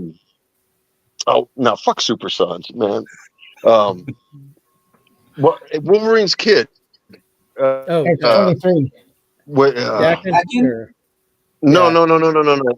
Which one? No, not Dokken. The other one. 23. What, Jimmy Hudson? The more recent Yeah, one? Jimmy Hudson. Yeah, Yeah. him. No. The guy with the cover. I know by covers, right? There's a school bus. He's standing in a hoodie, Yeah, and there's like three different variants to it. Okay. Ultimate X. And I was looking for that. I was hunting down all of goddamn Wolverine's kids. My man had he was having fun in his days, right? So I was looking and looking and looking. And I remember Bad Avenger got on video and he was like, he showed that book. I was like, no, don't show that book. Stop it. So right when he showed it, I was like, you know what? Bump it. I just went on eBay and just hit it like as quick as possible before people started like catching on. Eventually, it wasn't the regular cover that really caught on. It was all the variants that kind of shot through the roof a few weeks later. But I remember Bad Avenger showing that, and I was like, well, I gotta hit this now before everybody starts getting this book. I mean, FOMO is kind of why I ended up buying the Spider-Gwen Edge of Spider-Verse 2 variant when I did. Because I just felt that was going to explode at any time. I was like, no, I need to get it now before I feel guilty about buying it. But it did explode it. It exploded, but where I was it bought it at going? the right time, but that's a case of FOMO working out for me. But that was still FOMO 100%. Like that was entirely motivated by FOMO. Yeah. Yeah. Well, 80% of my books that I have is all FOMO. Really? Yeah. 80%. 80%. God. Yeah. 80% of my books are books that fell in my lap when I was looking through a box. Oh, see that. Yeah, 80% is all FOMO, like because it's pretty much a cover buy or first appearance when it first released. So it's like, oh, okay, I must get 2, 3. You remember Tossin, Black Panther issue number, what was that 3, 2, 5? No. First appearance of. Well, Yeah, I remember. Yeah, when Chadwick died, everybody thought he was going to be. Yeah. And and what I do, I missed out the first one, so they had a second print, so I ordered 12 copies of that. Holy shit! Yeah, you want one? You want one? I can give you guys all one. So David, with the FOMO thing, when the Batwang came out, Batman Damn, did you jump at that? You did. We got that. We got a couple of copies of that. Yeah. Wow. So everyone has a Batwang, huh? I think our biggest FOMO mistake was kind of Darth Vader #3. We lost money on that one. I'll just say that. We still have the book, so we haven't really lost it yet because we still have it. But it's like we watched it go up and up and up, and it's like, man, boy, what if they I loved it because I like the character really. Like, I love Dr. Aphra. I love that storyline. I like the Dr. Aphra books. I have the volume 1 and 2 of the Dr. Aphra stuff. I just like it as a character I'm invested in and like. So we maybe had a little bit of emotion into it too, and we just saw the rise of it. And we overpaid for it. Yeah. But look at all these 10s. Look at all these 10s. I mean, I'm not surprised. It's a hardcover, basically. Yeah. Like it's not made of cheap material. I'm not surprised at all. But you can kind of see that the price of this book has gone significantly down. I don't even remember what it was. I don't remember the price of that book at all. I don't know if that's up or down. Yeah, I saw some people pay some really high prices for it. I just know I when never that bought first one. 10 came out. Funny. Yeah, I saw somebody pay like nearly $400 for like a raw copy of it on an auction type thing one time, and I remember that too. Yeah. Yeah. But going back to Star Wars Invader, isn't there a Star Wars trilogy they're going to release again? Another Star Wars? Yeah, they recently announced another one, but who knows? Yeah. And I wonder if Vader is part of that. I don't know.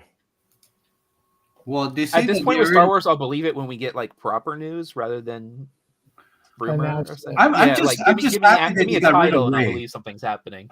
I'm just happy that we're not going to have Rey as the main Patty Jenkins in the new trilogy. Patty Jenkins, Rogue One.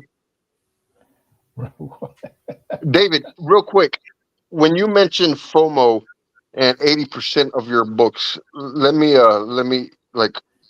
don't know, pick your brain. How did that FOMO come about? Meaning, did you watch some YouTubers? Did you read something on the internet? Like, or did you just see it and like, oh man, this book is going to be worth, X amount of money because it looks nice? One, I do pick these up, and they give these away free, so you can Yeah. kind of see that what's coming up, Yeah. what title and thing. And once if there's certain thing that I kind of saying like, oh, you know what, this might not be a bad thing, and what I'll do is I'll go check out some YouTube channels to see what they will talk about, and kind of get a better idea of it, and I make the decision. Hey, you know what, this might actually pan out. We'll see. Take a gamble, buy 2 or buy 3 or buy 12 of the second print, and kind of see, because a lot of people were talking about Tolson. They're saying that's going to be the new Black Panther. I said, you know what?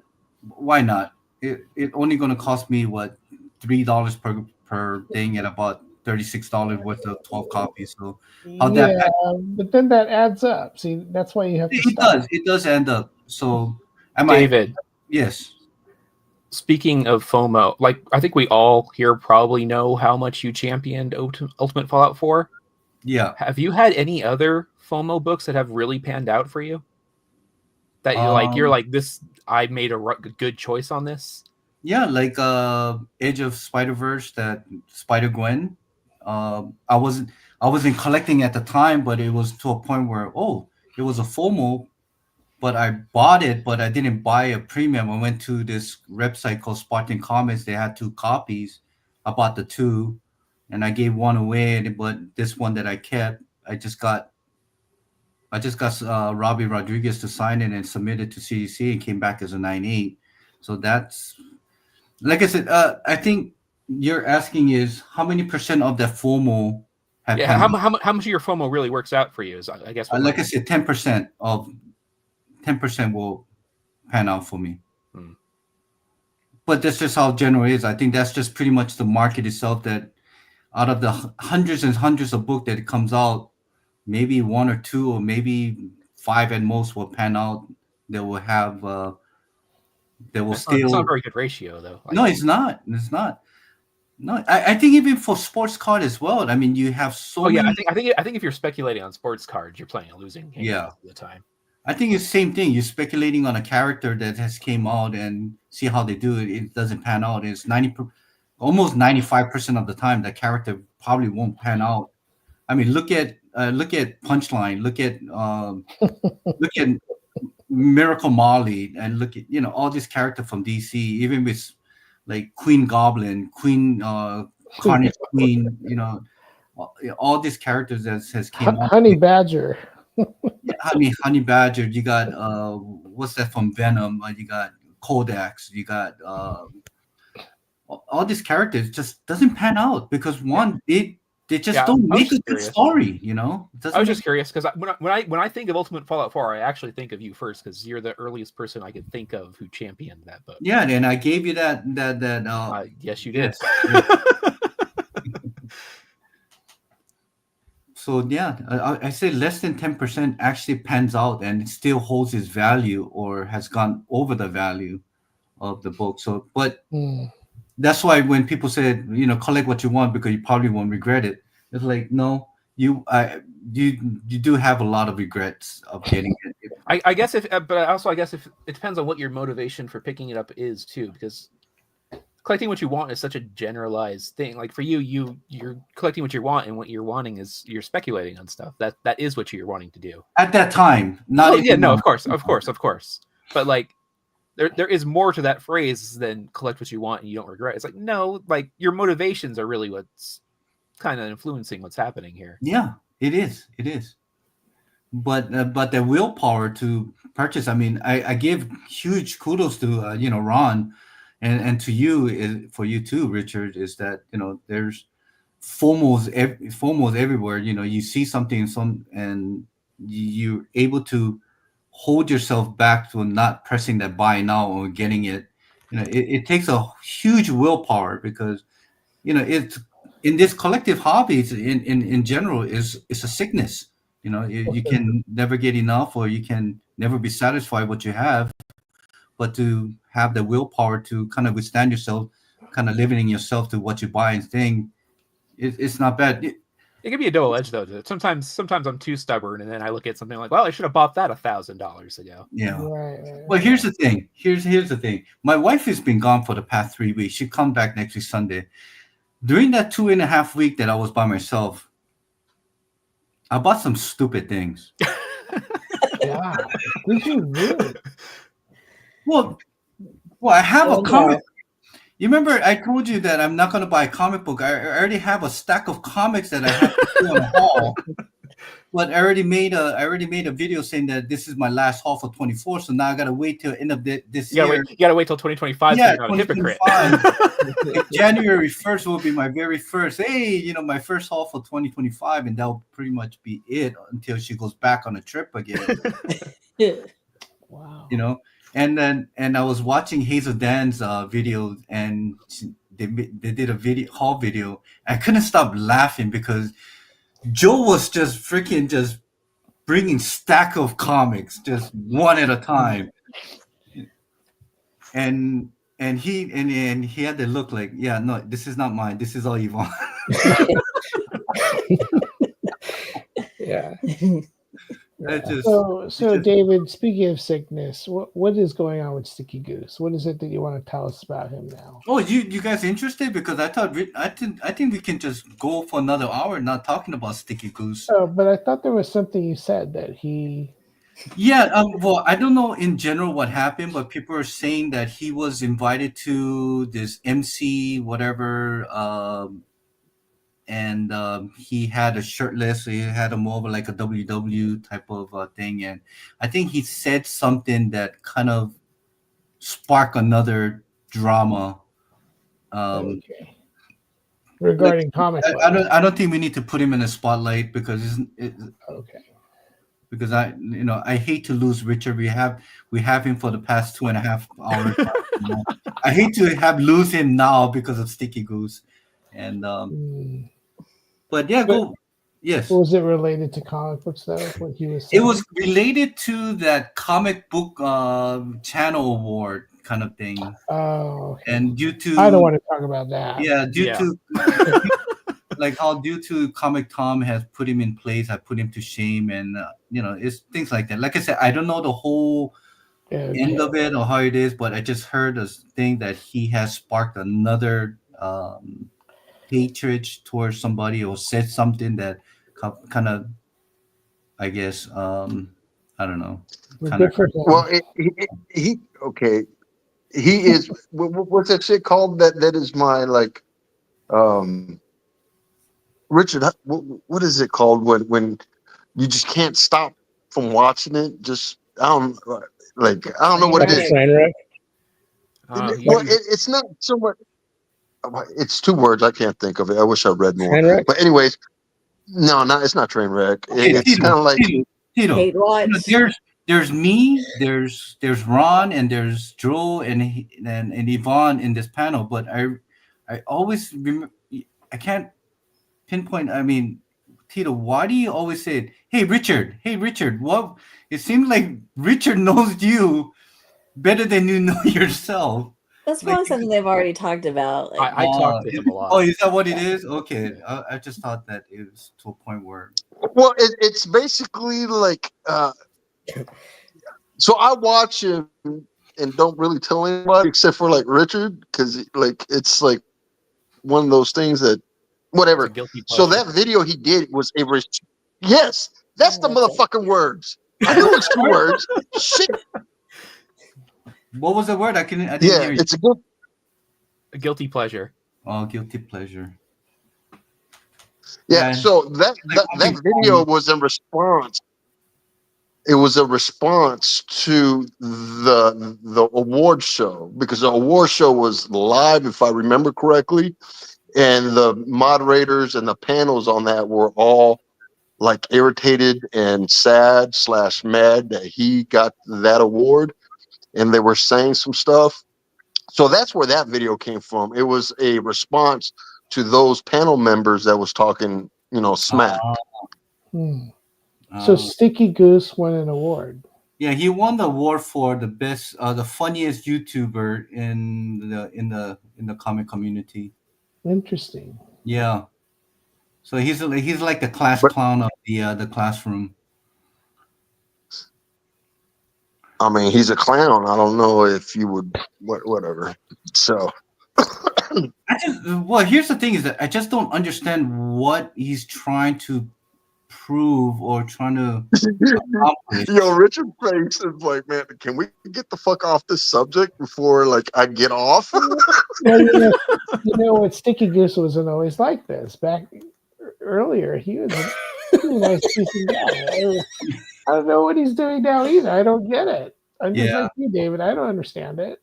I don't understand half of the videos that I watch and why I watch it, but I guess it's guilty pleasure. I guess. So Okay. circling back, right? What makes your collection? And I guess each of us evolved into what we are today. If you know, David from when you first started to David now, what do you think David now would say to David in the past? Um, don't speculate anything. Save your money to get your AF-15. Yeah, that makes sense. What about Yeah. you, CBA? What would you say? Shit, I don't know. I guess I would have told my younger self not to have sold the first appearance of Black Widow and not buy all this other stuff that I don't need. Yeah, it's like it's a sickness. I mean, I got a lot of Rich, how Spider. about you? If something's a fair deal, don't pass it up just because it's not in a dollar bin. That's a That's smart hard. one. Hey, Wow. That's a hard one, though. Hard. yeah, Hazel Dan, how about yourself? Start with Golden Age.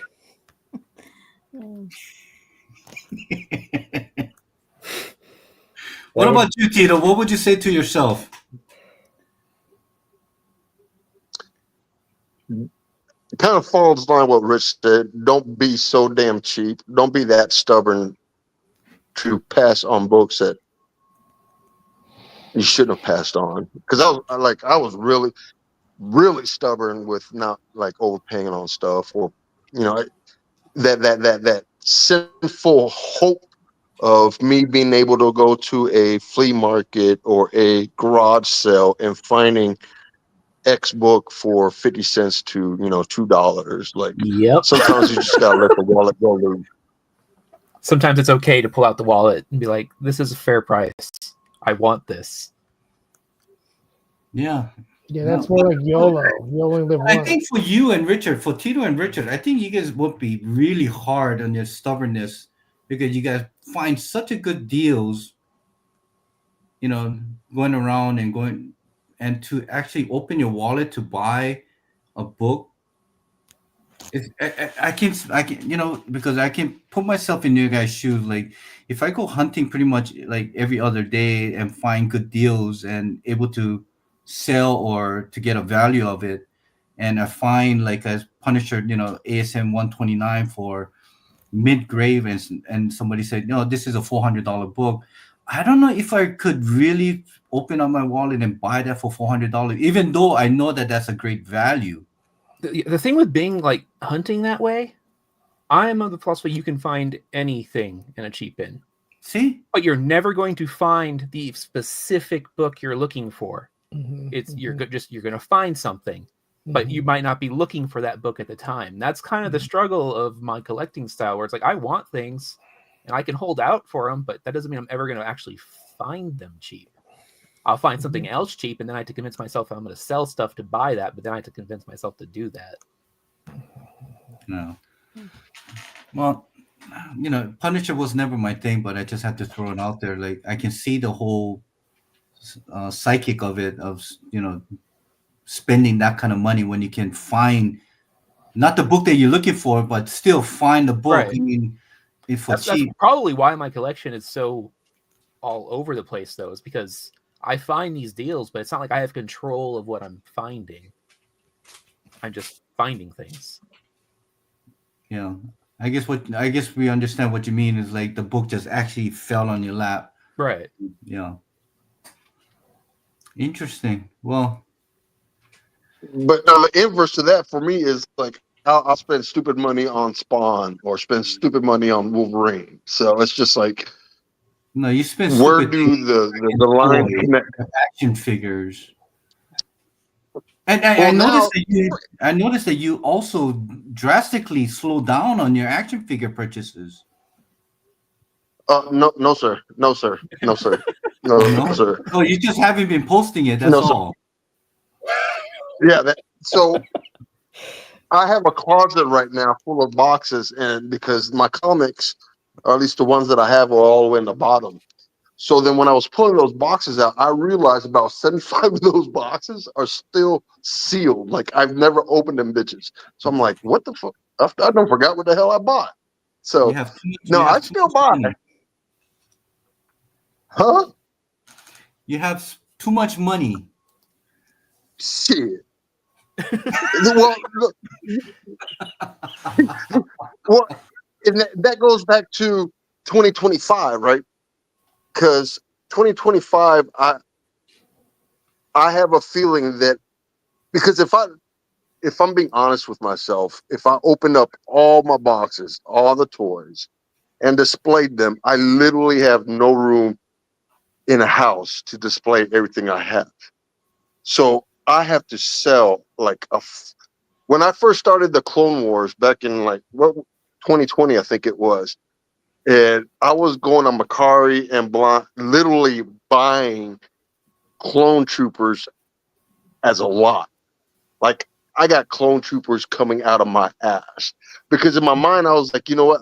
I'll set up this diorama, fucking the clone trooper fighting the separatists.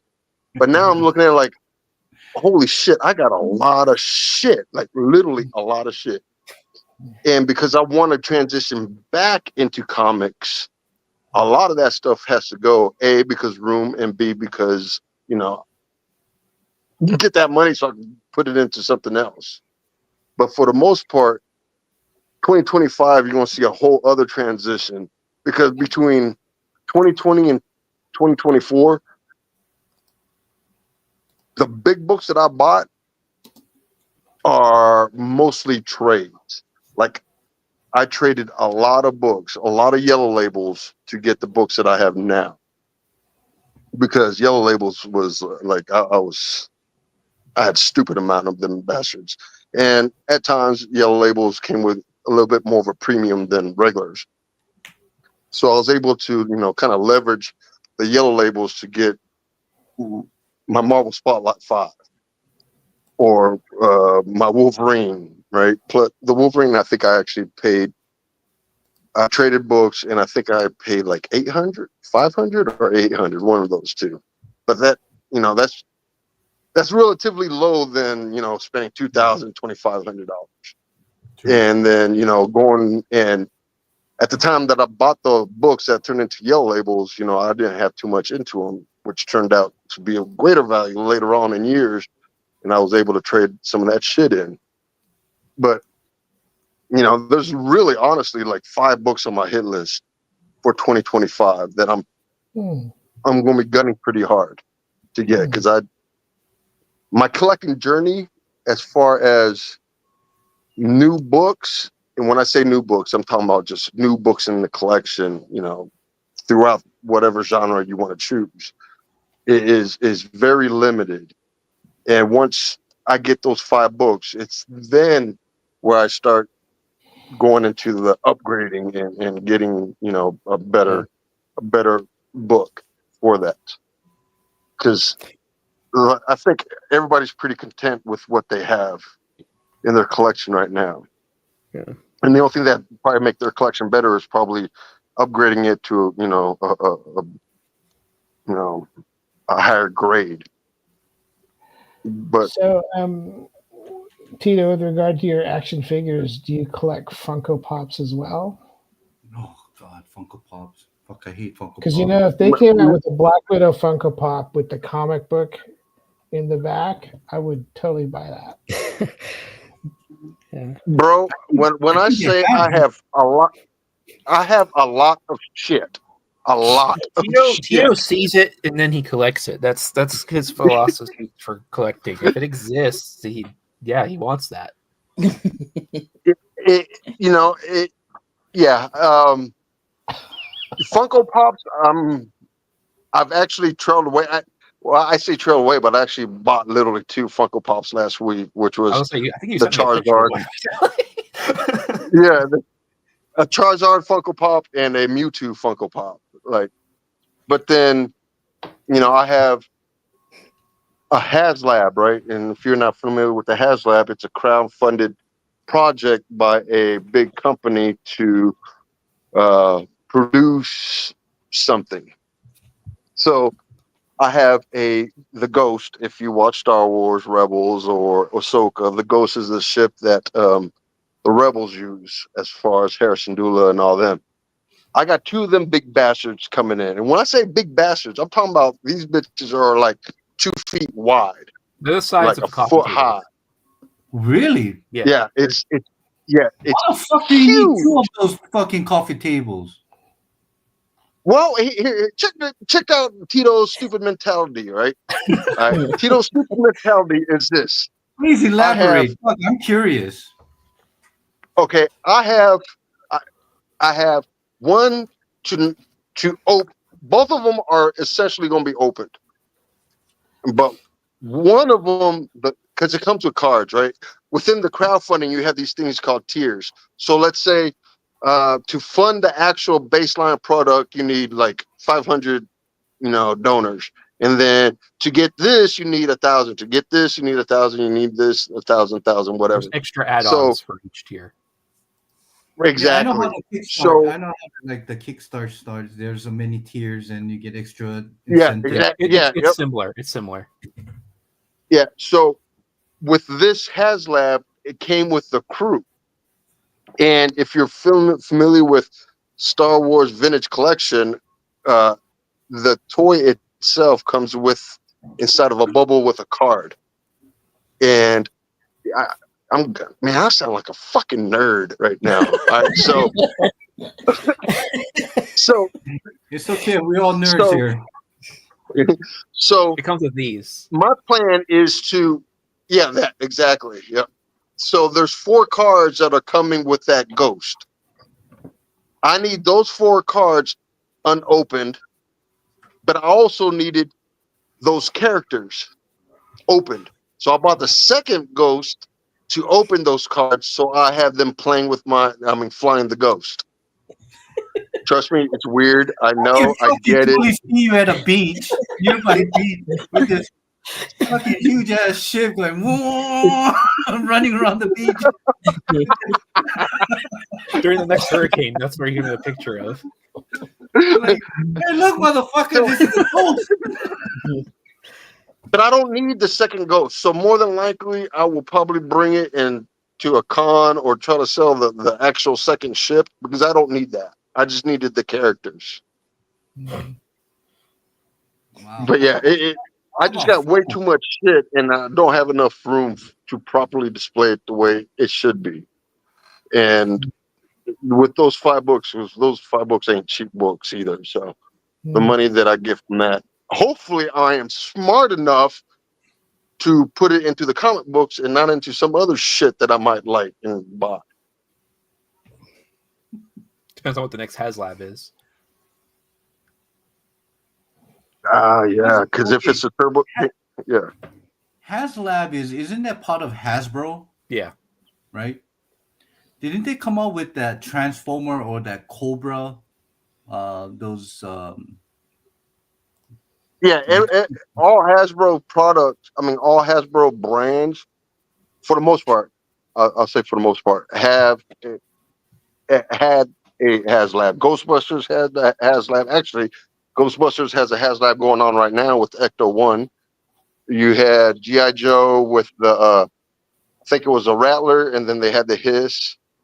Transformers had the Unicron. It had some version of Optimus Prime, some Victory Prime, I think it was his name, and Star Wars.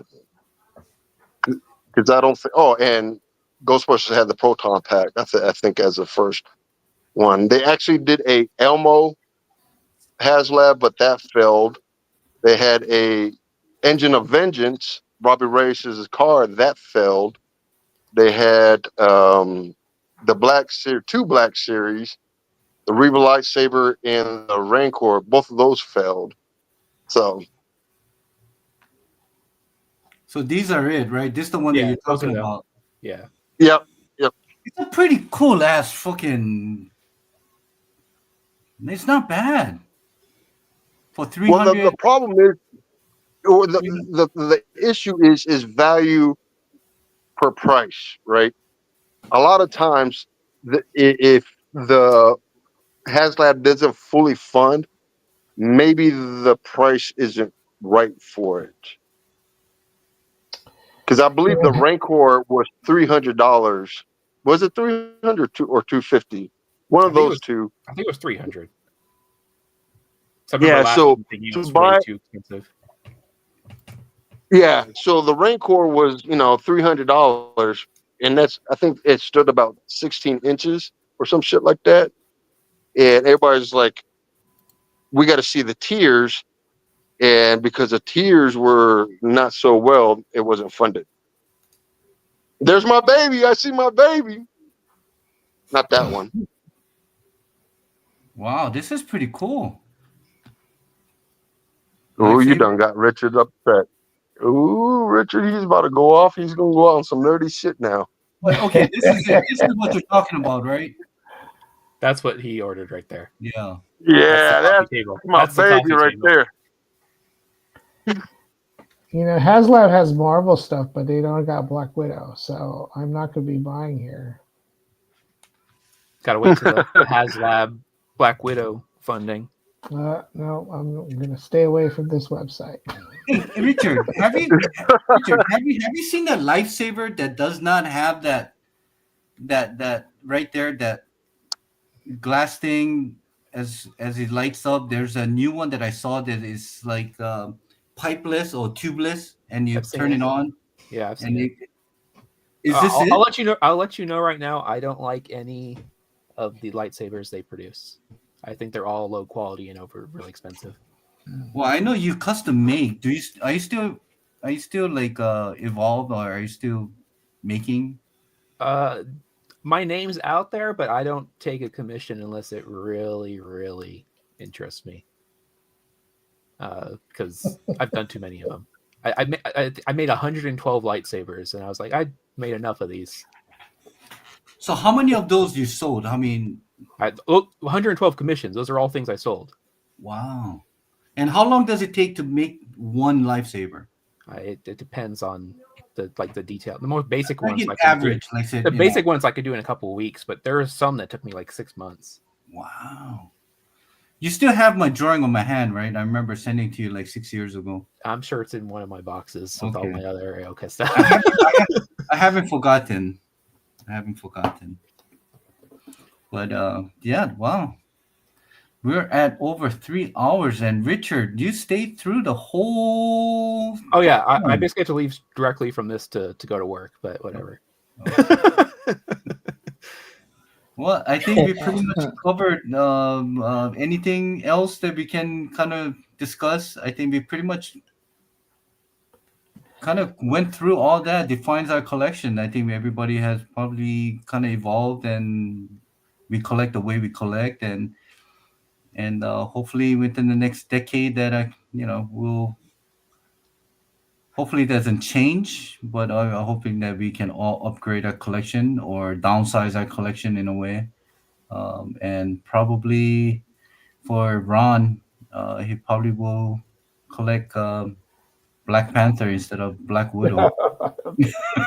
Actually, hold on. I'm actually glad you said something. Hey, CBA, do you collect Black Widow in other forms? I know you mentioned the Funko Pop, but like toys or anything like that? I have Statues? cards. I got cards.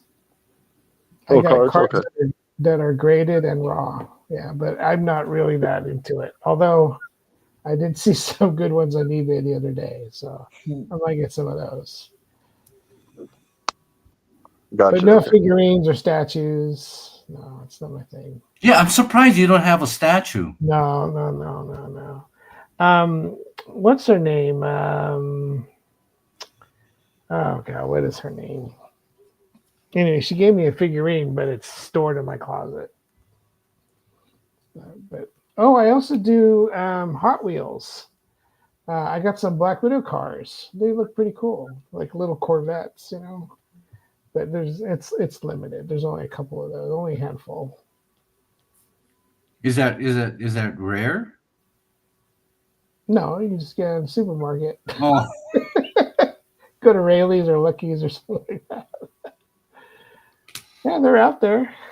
You don't have to spend a lot of money.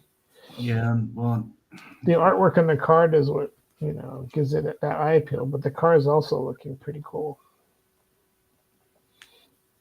I do have one Black Widow Funko Pop, but I'm not gonna get more than that. That's it. all right. Anything else for you guys before we say goodbye to whoever's watching? I think we got 4 people in the house today. It's probably all of us, each of us. All right. With that said, till I think within the next 2 weeks, we'll see you guys again. Aloha, mahalo. Aloha. All right. Bye. Bye, everyone.